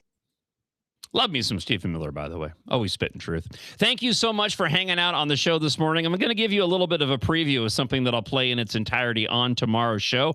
Before we wrap things up, though, remember, we have new John Justice Show social media channels. If you head on over to TikTok and search for John Justice, that's Jon, John Justice Show, you can follow the John Justice Show on TikTok. Also now on Instagram, the John Justice Show on Instagram. This way you'll never miss the highlights that we're posting every single day from the show. Never miss a moment. Speaking of which, be sure to check out the podcast. Those will be posted shortly. They'll be up on the MixLR app, also across all available podcast platforms. You can watch a replay of the John Justice Show up on Rumble, also on Facebook and YouTube at Center of the American Experiment. So looking forward to tomorrow's show. We have Katherine Johnson, Grace Keating from the American Experiment podcast. If you have not listened to this week's American Experiment podcast, I encourage you, once you're done listening to this show, to go and download it on those same platforms of the podcast that I was just mentioning. Another fantastic episode this week. And I believe there's an interview with Byron York and John Hinderaker on this week's podcast. Is that right, Isaac? Isn't that? That is correct. On the backside of the American Experiment podcast? Correct. Yeah, John Hinderaker here at American Experiment interviews Byron York ahead of the 2026 Fall Briefing Battle for Congress, an event that you can attend coming up on September 19th. And it features Byron York as the key speaker. Head on over to AmericanExperiment.org and you can get details on that. And last mention, we'll be out at the Minnesota State Fair coming up on August 29th. I will be there 11 until 1 o'clock. And I think the majority of the individuals who come in on Freedom Friday will be there as well. We got a lot of great items to be given out. We have a wheel we'll be spinning. The Wrong Track Minnesota wheel. I don't know if that's the official name of it. Do we have an official name of it? I don't know. I just gave it an official name, Isaac. It's the perfect Wrong Track Minnesota Wheel of Destiny. Love that. And your destiny is getting free stuff. We've got a lot of it. We got some cool stuff too. I like the hacky sacks, even though I cannot hacky sack. I look like a fool trying to hacky sack. You can't hacky sack? Not really. You seem like the kind of guy that could do a hacky sack. I got a lot of profiling going on of Isaac over here. It's probably not warranted at all. I apologize ahead of time. All right, you good? All right, you good. All right, cool. He'll be here tomorrow too, along with Max Reimer and AK Kamara. So, all right, thank you so much for hanging out on today's show. We're going to go out with this. I'll play it in its entirety tomorrow, but friend of the show, Kenneth Toole, made a parody for us. It's called No Fraud Here, Just Everywhere Else. I'll give you a little bit of a preview, and then I'll talk to you guys tomorrow morning, starting at 6 a.m. for a Freedom Friday. God bless and enjoy the rest of your Thursday.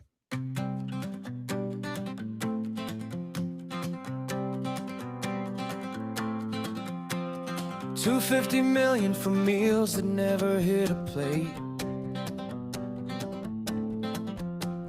Feeding our future, feeding luxury estates. Shell companies, fake kids, Mercedes and mansions. While the auditors shrugged and the checks kept advancing. Housing grants, Medicaid, autism meals on parade. Fraud, roulette, and flying in $500 million, try 9 or more, they say. 90+ charge, conviction stacking high. Kids went hungry while the grifters took the sky. But they swear there's no voter fraud, not a single dirty vote. While the rest of the system's drowning in a money boat. High tax Minnesota, third highest rates we pay. Crime ain't even the worst, yet they still take it away. Look how silly the taxes, look how silly the trust. When the surplus vanishes and the fraud is a must.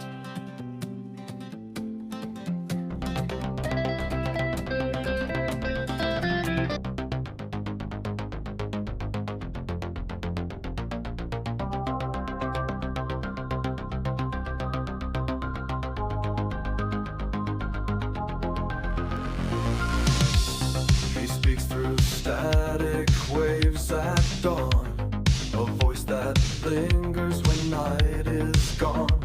Twin cities hum with stories spun. John Justice rides the rising sun.